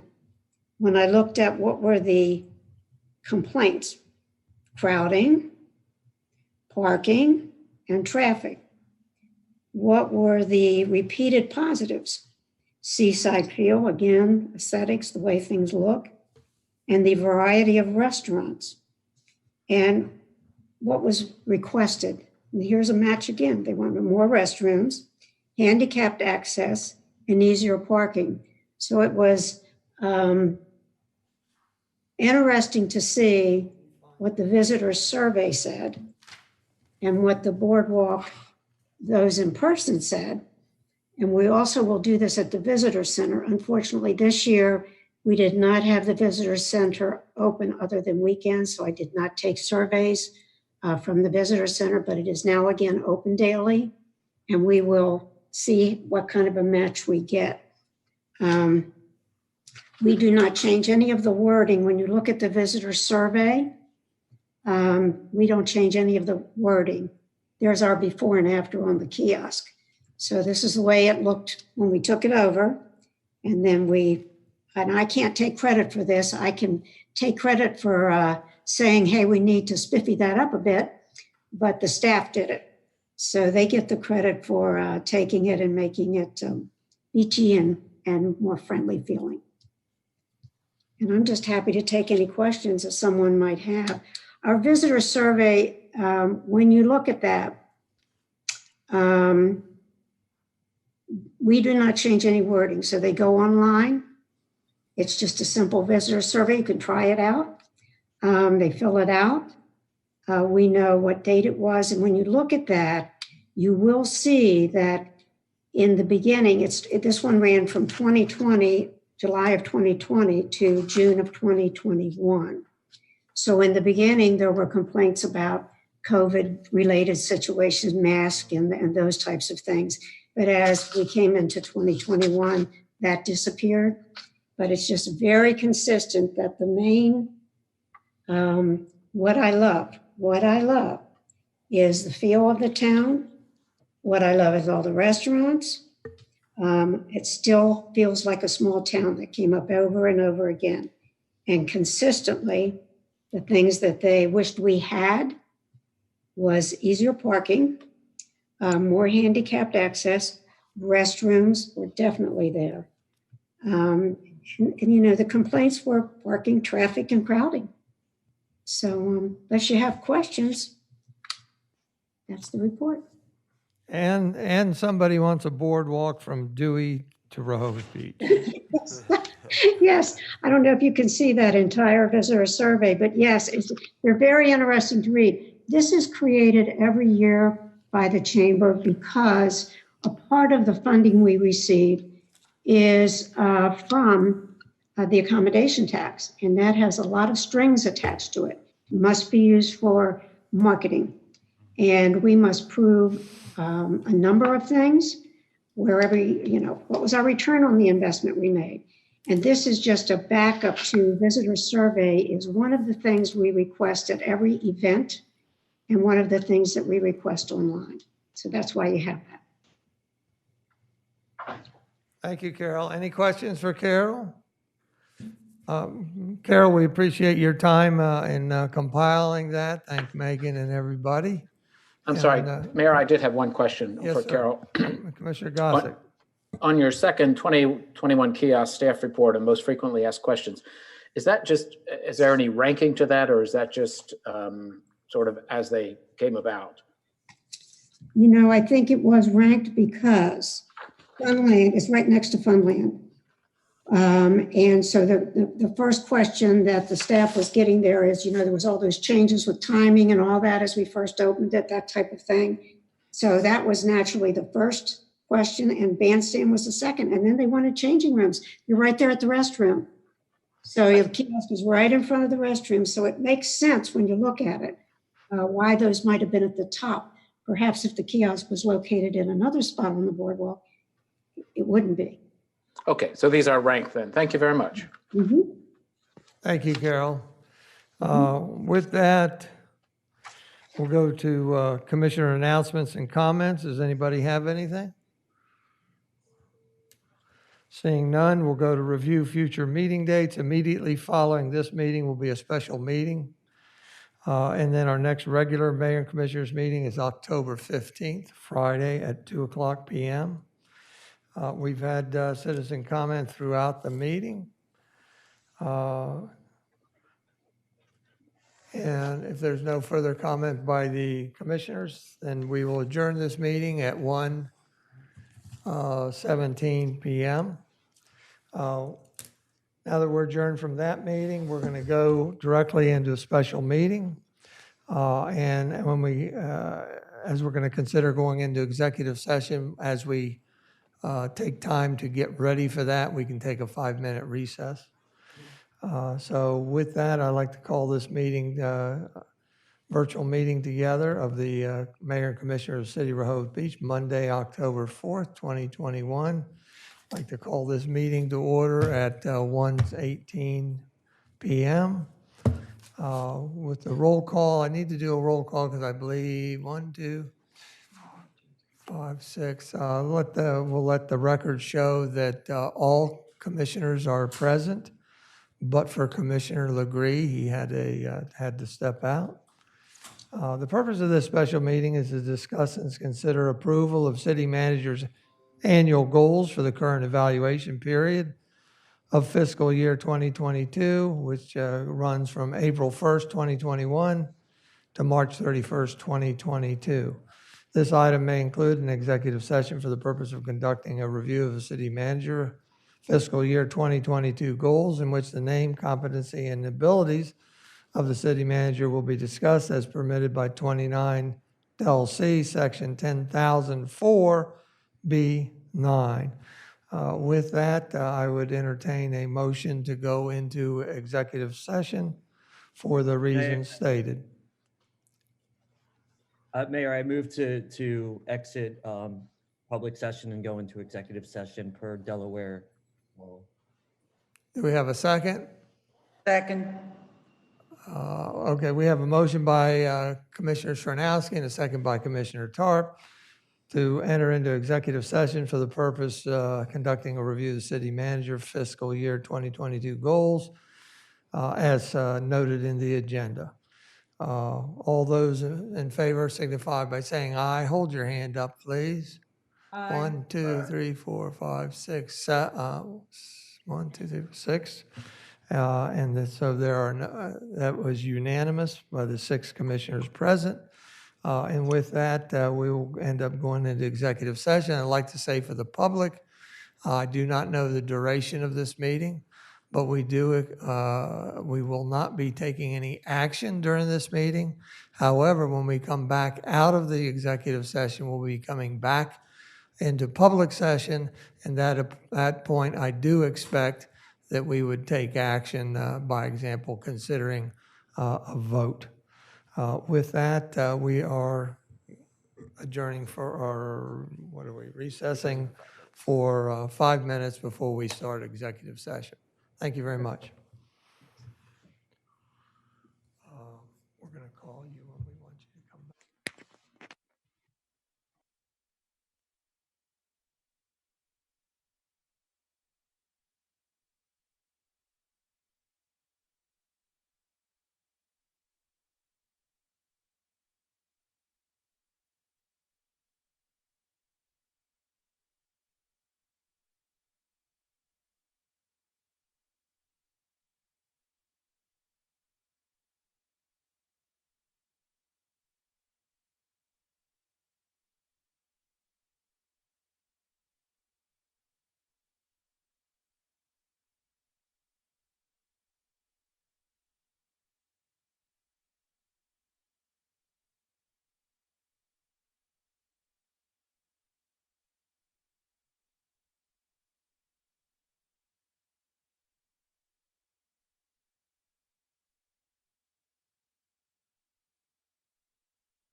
Well, yeah, so we're all ready to go back into public session.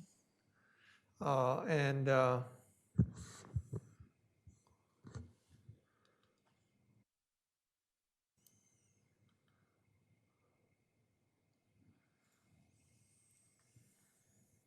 Max, can you hear us?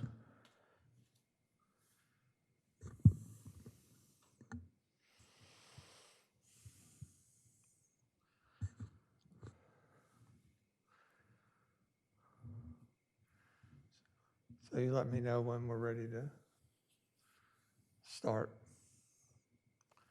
Back Can any of the commissioners hear me? Yes. Yeah.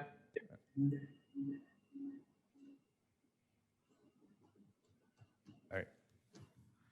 Should be good to go. Good to go? Yep. All right, very good. I would like to entertain a motion from somebody to go back into public session. So moved. We have a motion by Commissioner Gossett and a second by Commissioner Make a Shanowski. motion to come back into public session. What? Second.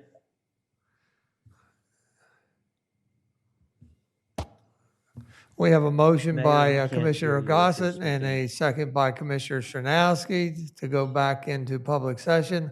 All those in favor signify by saying aye and hold your hand up. Can't hear me. Be good now. They can hear you now. I can hear. Can you hear me now, right? Yes. we Now you can. I'm sorry. This is the third take. Let's start again. I need a motion and a second to go back into public session. Make a motion that we go back into public session. Second. I have a motion by Commissioner Gossett and a second by Commissioner Shanowski to go back into public session. All those in favor signify by saying aye. Hold your hand up. 1, 2, 3, 4, 5, 6.